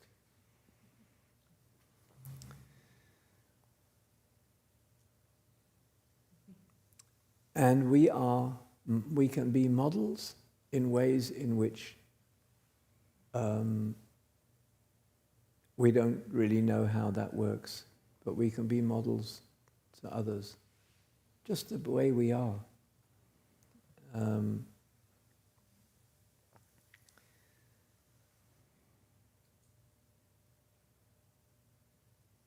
Did I actually last time talk about my story of equanimity in the middle of one of the Palestinian meetings? Maybe I did. Maybe not. Okay, so a small example, because it's relevant to the qualities of things. One day, in one of these workshops with Palestinians, Israelis, the whole thing blew up big time. And it really hardly ever happened, but it happened this time. And everyone started screaming at each other. The Israelis and the Palestinians really screaming at each other. And I didn't know what to do. So I just got a chair and sat in the middle and just sat there. And they were screaming in two sides, screaming at each other. After a few minutes, 5 minutes, it all quietened down. I said to the Palestinian facilitator, Rauda, I'm sorry, I lost it. I failed. I couldn't hold this. She said, no, you didn't fail at all. Because you were sitting there with equanimity, the whole thing settled down after 5 minutes. It's an amazing job you did. It's a story that I think we can remember for us. Sometimes all we can do is offer a quality that we have in our heart, mind, and soul to a situation, not depending on the language or not depending on what we do, but on how we are. And that's what we can offer. And we should, because of what I said about karma, we don't know where it goes. The Buddha said one time, if you have to argue with somebody and they are easy to listen, they listen to you, it's easy.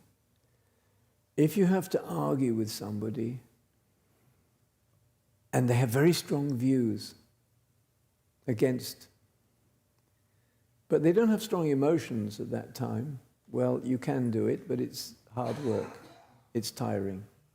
Or if they have very strong emotions but not strong views, you can talk to them, but it's not easy. But if they have both strong views and strong emotions, forget it. That's the Buddha in a sutta. But never underestimate the power of equanimity, is the bottom line there. Never underestimate the power of equanimity. Sometimes one steady person can be the spine and the tree that makes others steady and quieter without really doing anything, but just offering a model.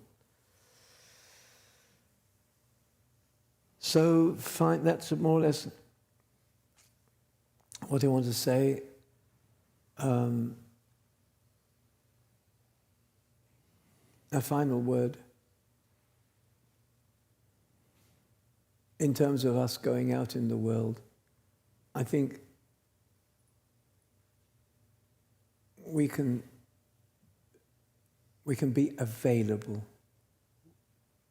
The bottom line is to be available, not to be reactive to everything, but to be available. And then life will tell us what it wants from us. And be available, I think, is, for me anyway, after all these years of activism, is a sort of bottom line. Okay, thank you.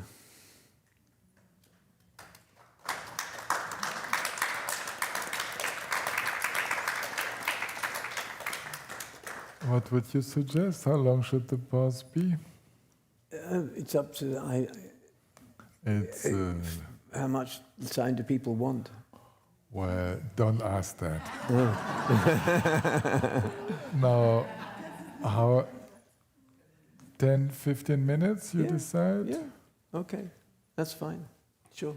So maximum 15 minutes, okay? Because we started a bit late as well. Okay. We meet again at the latest at past, okay?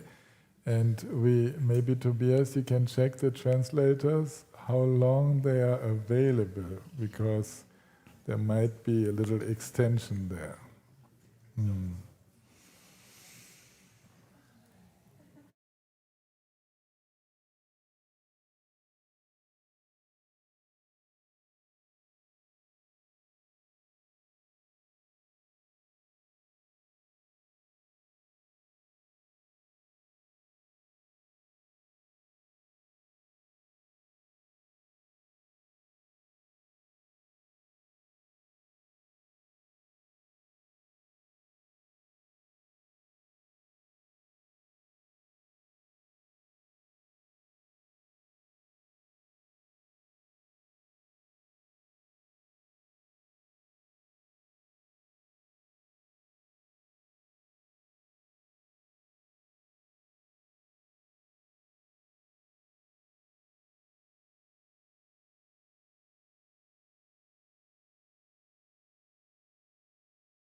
So, ihr Lieben, es geht weiter.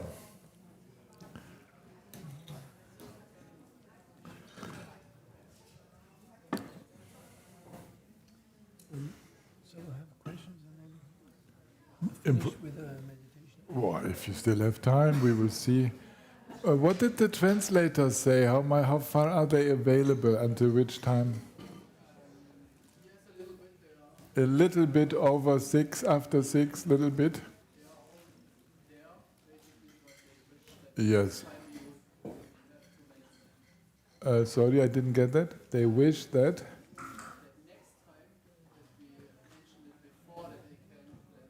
Yes, but we never know.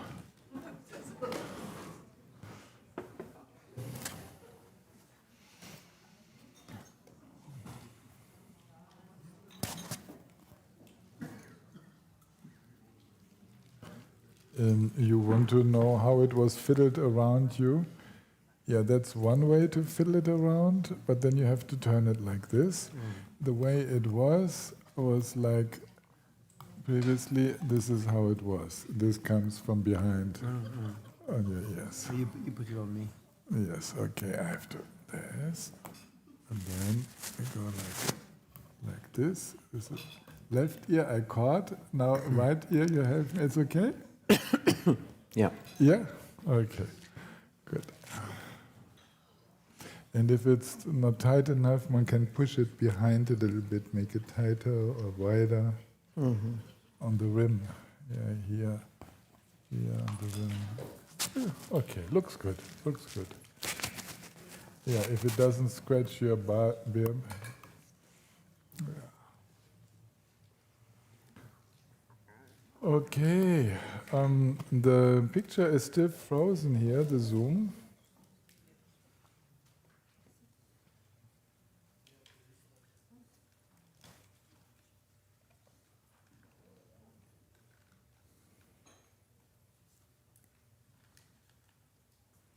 It's such a pleasure to have you here. You know how nice that is to listen to you? Really. It's so wonderful.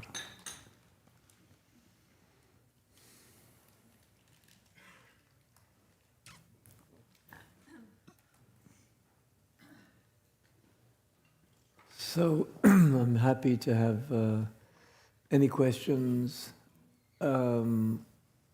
anything at all. It can be anything you've heard from me or anything under the sky. Sure. We have the habit to mention quickly the name. This is Alexander talking. And like this, also the people in Zoom, they are listening since they are speaking into a microphone, so everybody gets them. If you could speak in English, when you ask the question, that would be nice. So last time you mentioned that you are a Dzogchen practitioner. Maybe you could share a bit, if that's possible, how that informs your practice, especially under these difficult circumstances. So the one word I didn't get was what practitioner? Oh, okay. Maybe the microphone was too far away at that point. I said I understood last time that you are a Dzogchen practitioner. Dzogchen. I didn't catch that word. Yeah, Okay. Yeah.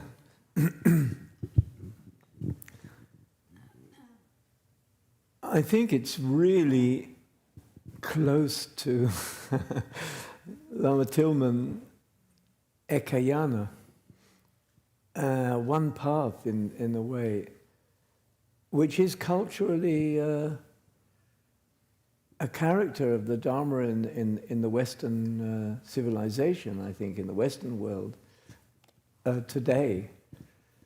So my track, in a way, as I said, has been similar to Lama Tilman. Both of us started with the retreat after retreat after retreat with Mother Siyama in the Theravada style Burmese, quite tough, samadhi-oriented hardline. And then gradually the experience was, I would say, the practice needs to be more inclusive. And there is something natural about our spiritual journey, all of us, our spiritual journey, going from a place where it needs intensive work in order to kind of burn up samsaric habits and patterns and so on, and this driving, I remember the driving need for practice and more intensity and getting there. And then you realize that's less and less relevant as you keep going. It's as if when you climb up the mountain, at the bottom of the mountain, really got hard work.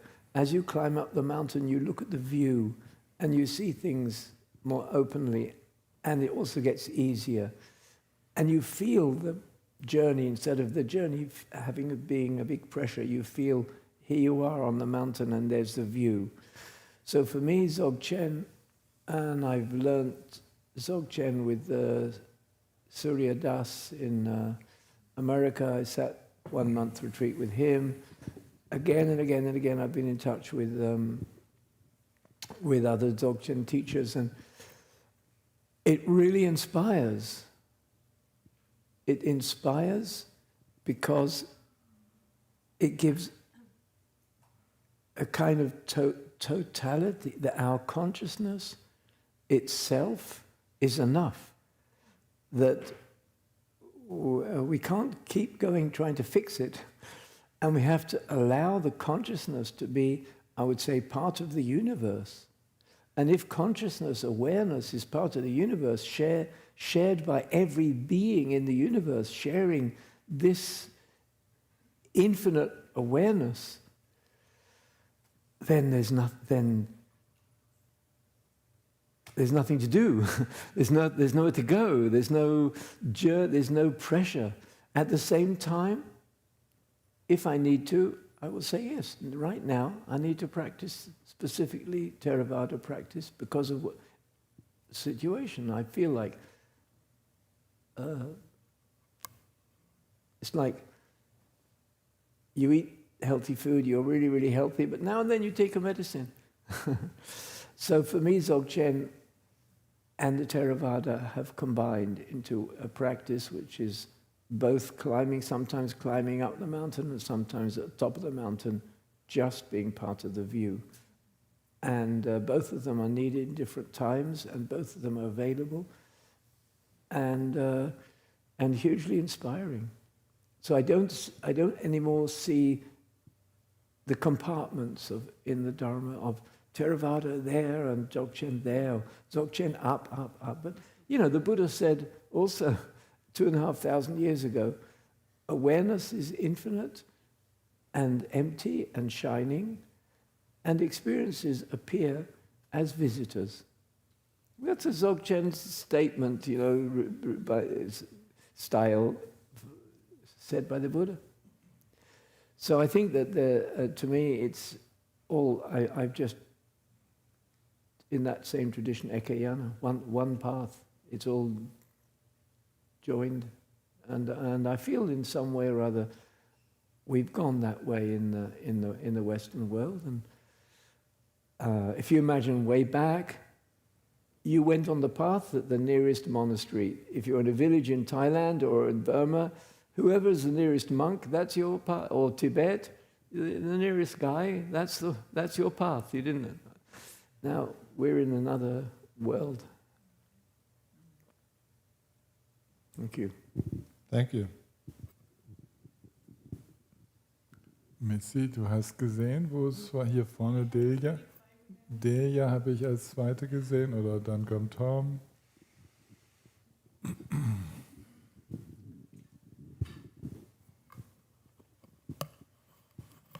So, Stephen, thank you for sharing. I have a twofold question. So, you were talking about a weekend retreat or a 1 week retreat, and you first have to build up some safety, an atmosphere of feeling safe. So my question is, how do you do that? What exercises do you practice with them? And the other question, after having built up this stability, this security, what Jews and Palestinians to talk about? So what are the topics? So the safety comes from a sense of equality, first of all. So we all sit together, and we don't sit in two groups of Palestinians on one side of the room and Israelis. We all sit together, we exchange our names, we have labels with names, and sharing a little bit about our life, each of us, how we live, and what our life is like.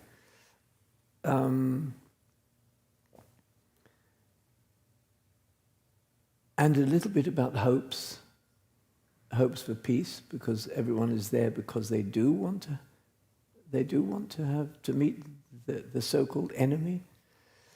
So there is a sort of a heartfulness there already. And then we eat together.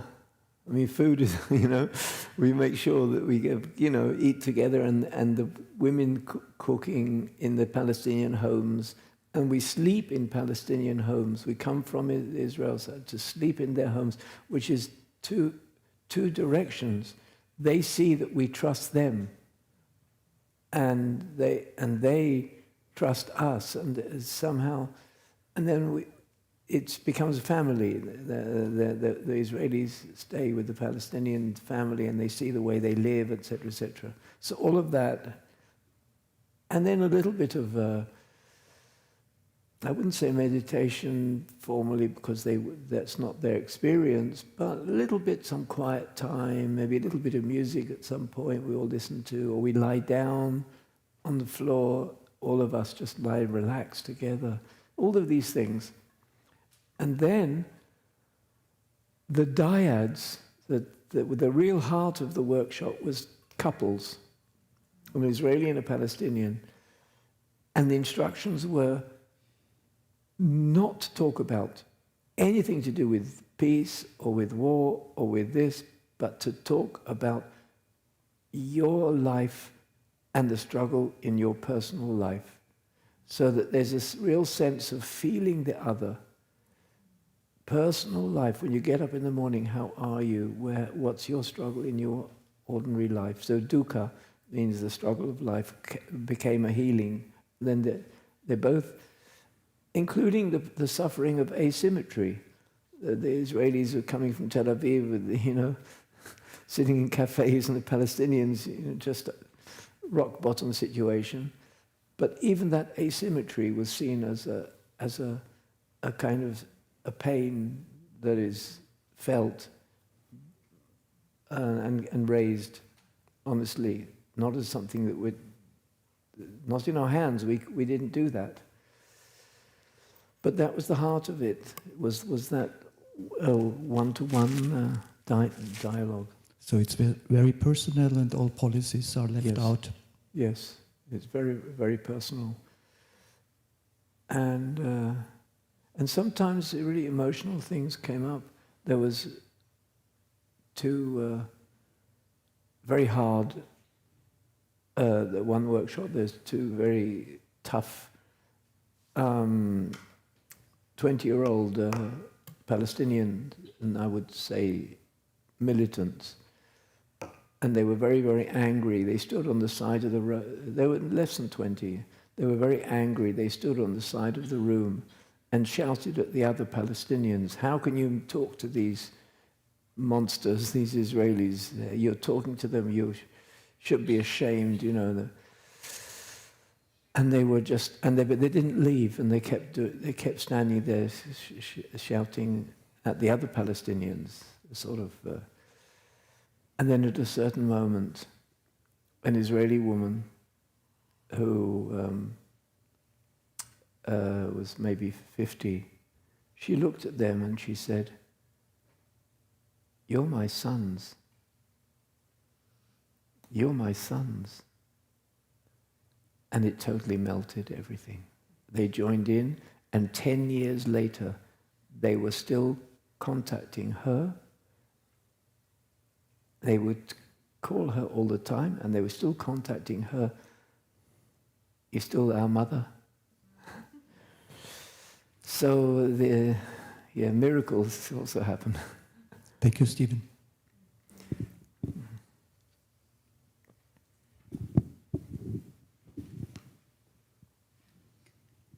I'm Delia. My question was, you were talking about that you create safety, and I was... To create... Safety. Yeah. And I thought about that, we have this good situation that we live here in peace, but most of us as a meditation practitioner, we even go into a calm room where nobody would disturb us, and we schedule our meditation in the perfect way. And somehow, if you are not, I don't know, probably it's a difference when you're experienced in samadhi, but when you're just a normal practitioner.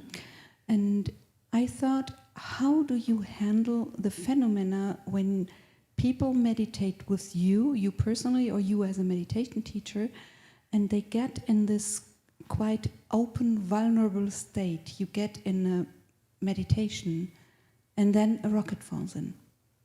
What happens then? Mm-hmm. I was touched by the part that you said, the jelly phenomena, that people said they couldn't meditate. But I thought, now, what is this moment making with people? Is it sort of, it's a fantasy? Is it a little bit traumatizing? Is it difficult to continue meditation when you had such an experience? Mm.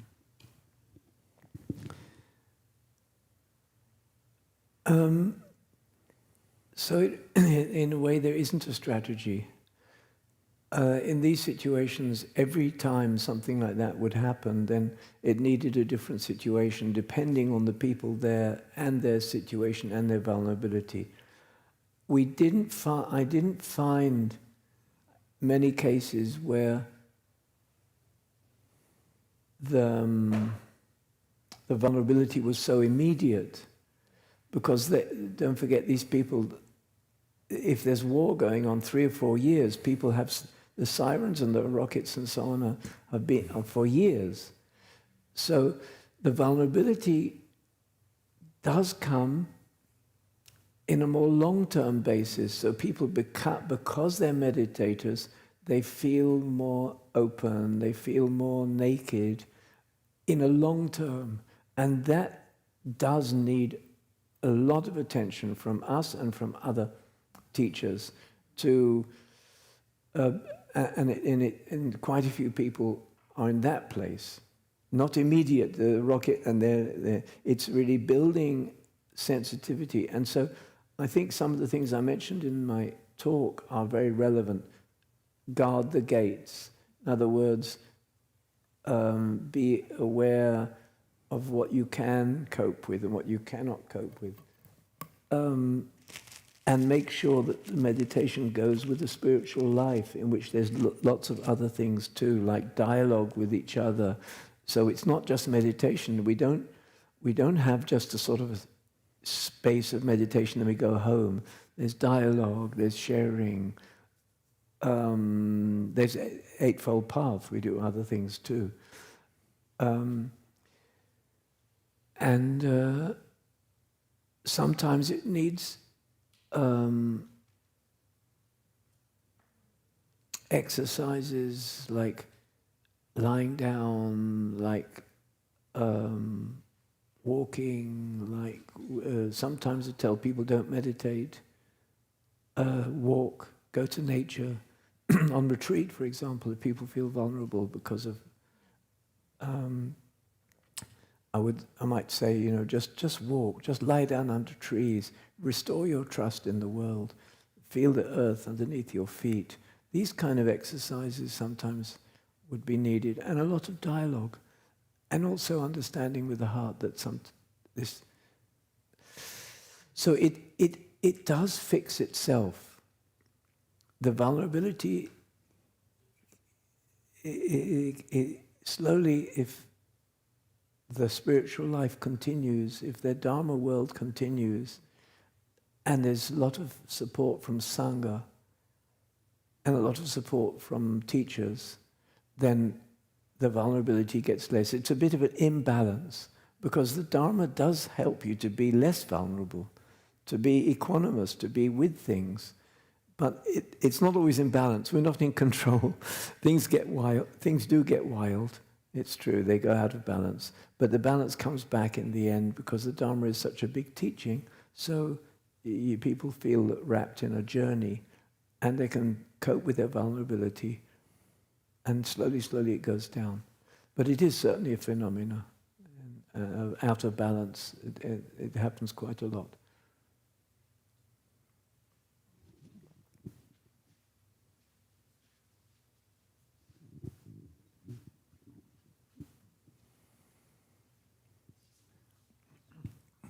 Jürgen.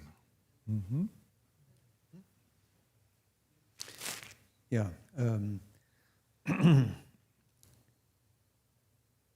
Tillman told us some days ago that when he was in Israel, he kind of didn't go to a demonstration because he was not sure how to react personally in that situation. So my question is regarding demonstrations. Is there a way that, I don't know, the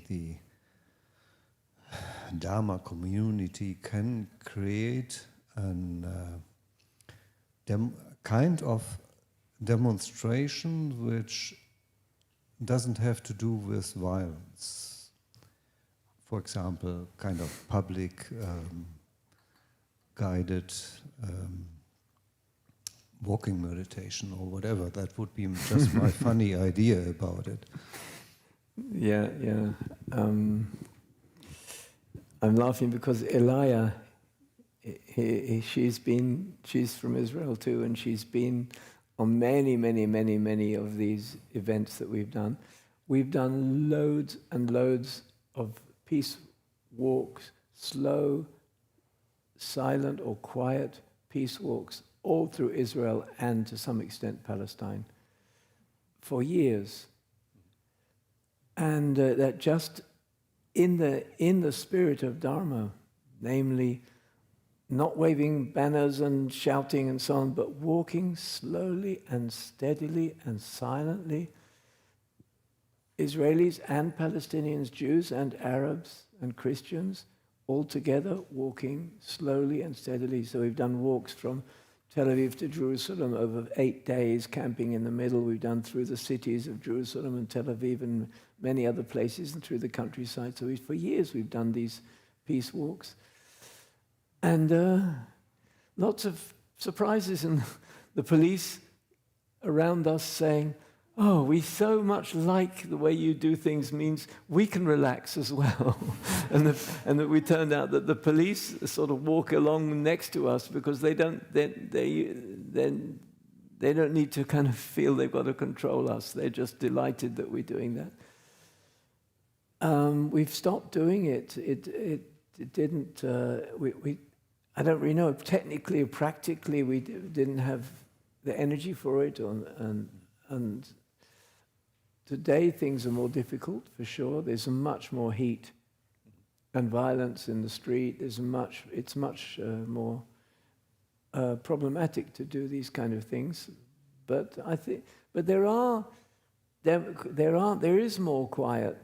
The Dharma people do go out, and do and sit down, for example, together in a public square, rather than standing and shouting. This all sitting, and so there are ways. But sometimes people say demonstrations don't work for me, and it doesn't fit. And my view is always do what your heart, do what's right, because no action is lost. do what you feel is, take the action that feels right for you. Don't feel you have to go to demonstrations. There's so much that can be done. But certainly this kind of movement, these kind of things have been done again and again and again over years in the area. And may I just question? You said just before that you stopped this, maybe in the war situation, I guess. Was that in the whole country stopped, or did people try to do it? Or Well, it's complex. I don't know really. We stopped doing that particular kind of thing, and doing other things. I think there's more sense of giving on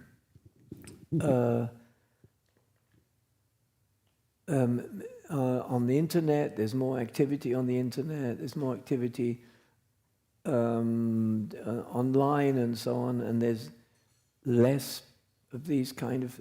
I don't really know how it sort of happens naturally, but maybe there's no one to organize it. I'm not sure. It was just so much organization. Yeah. Microphone to Elia. Just take a moment and say it again, please, into the microphone. This is Elia talking from Israel. Hello, everybody. Yeah, the peace walks, they happened for quite a few years, and they were very, very beautiful. But there were a huge amount of organization, and it was just at some point we just, there was no capacity to hold it, to organize it, to sustain it. And like Stephen said, also these days, it probably wouldn't be possible. These days, it might even be dangerous. Mm. Yeah. Sadly, so.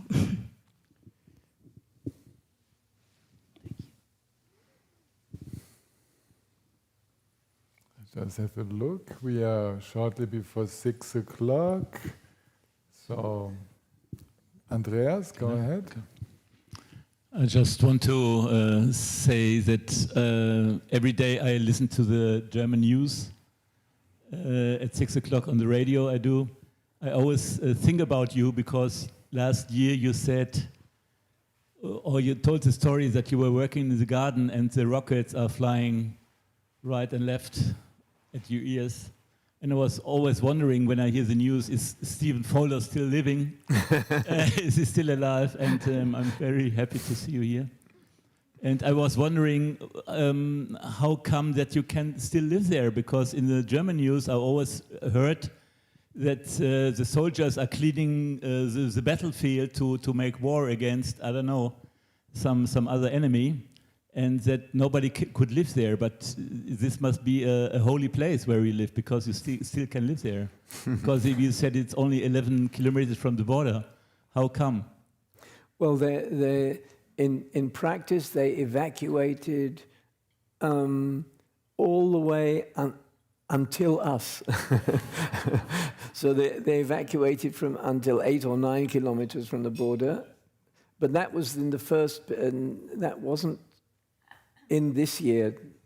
So the violence in Lebanon this year, they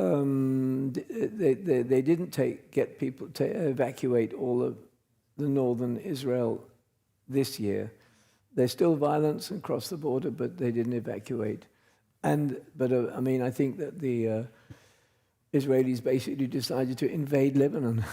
So they evacuated all the Lebanese, basically, and they're not the Israelis.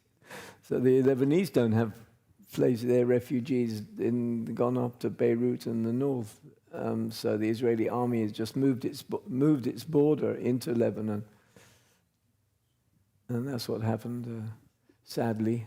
So do you plan also groups, not only with the Palestinians, but also with the Lebanon people from the other side of the border? Well, at the moment, no. That's impossible.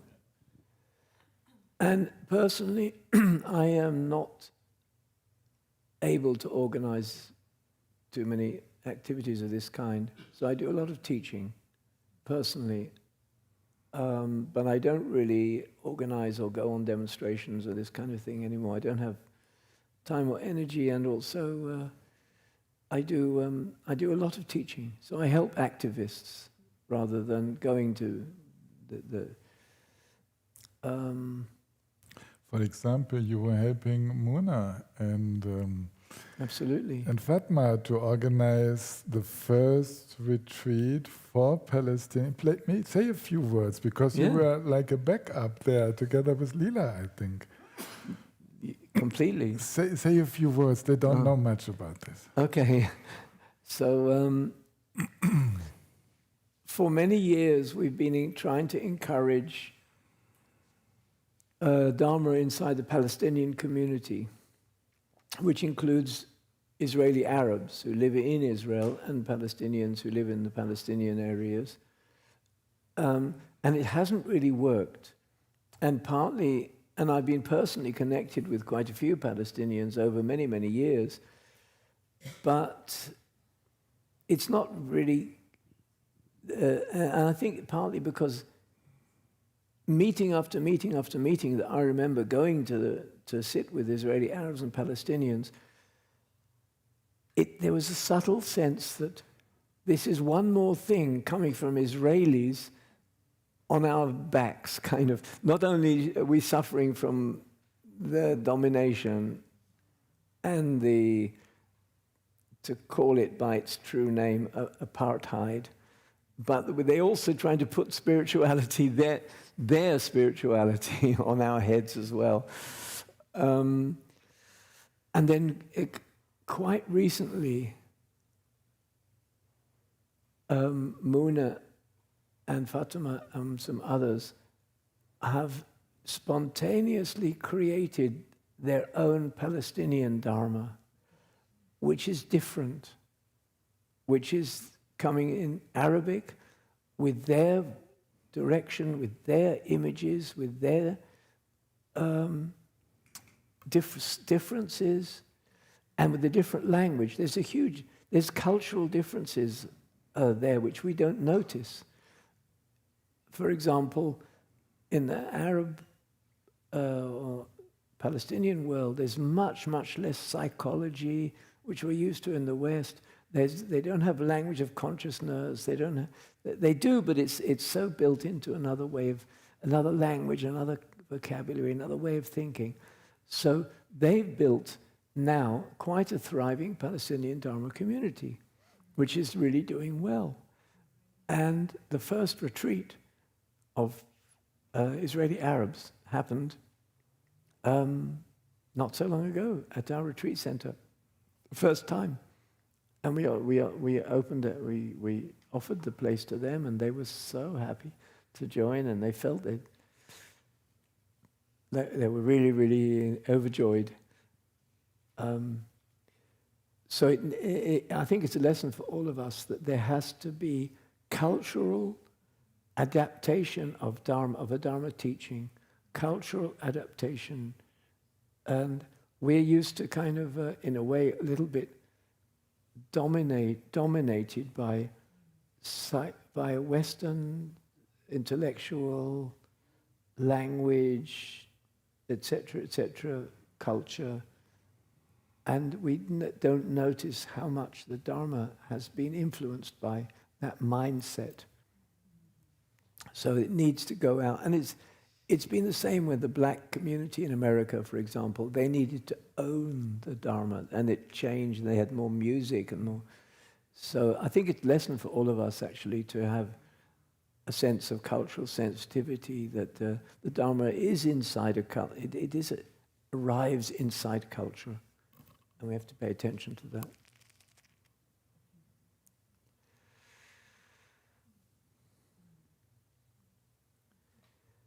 So maybe we'll finish with a short meditation. Mm-hmm. You okay with that? Absolutely. Okay.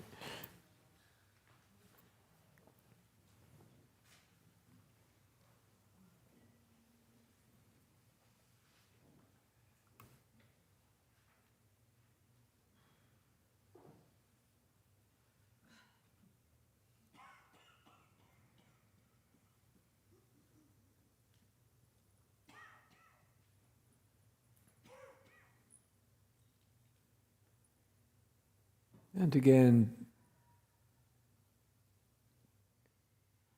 letting everything go, including everything that we've heard and thought, and just drop into this moment.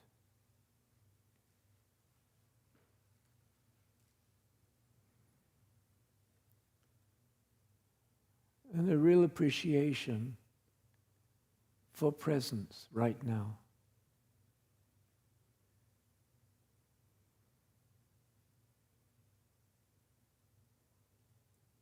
That this moment is good enough. This moment is all. Nothing missing right now.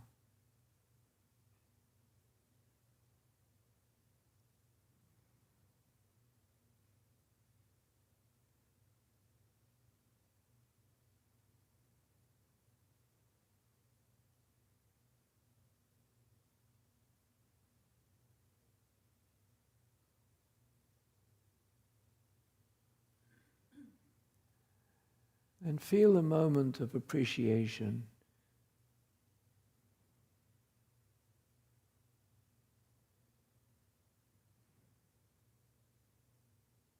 Appreciation to ourselves for our readiness and being available to receive teachings, to be part of it, to be practicing together. Appreciation to ourselves right now.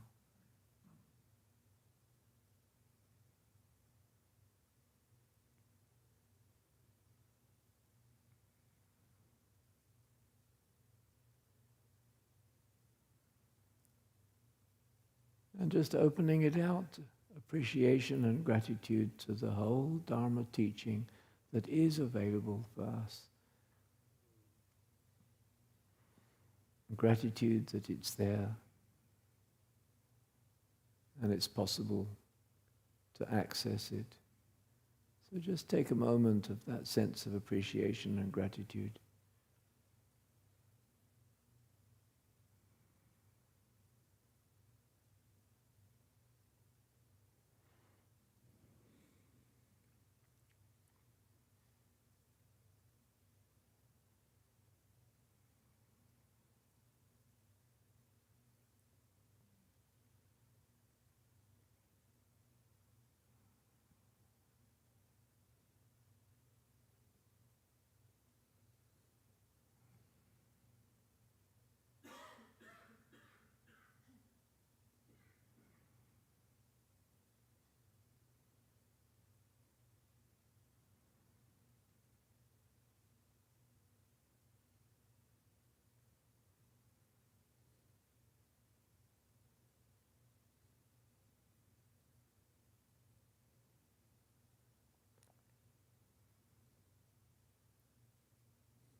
And a small intention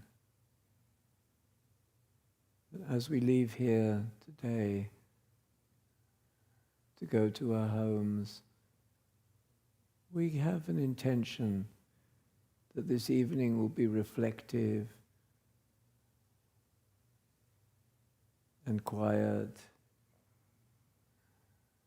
and time for us to kind of reflect on what we've learned and our journey.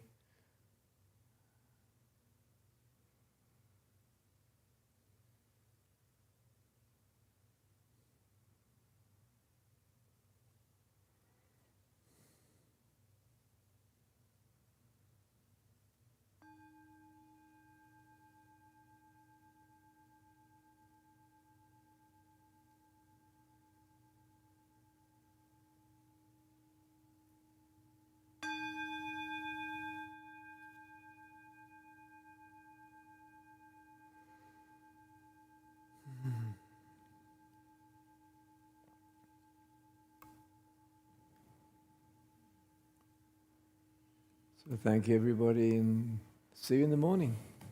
Exactly. 10 o'clock with Stephen and 9 o'clock with Heiko. Then the afternoon will be the groups with the questions and exchanges.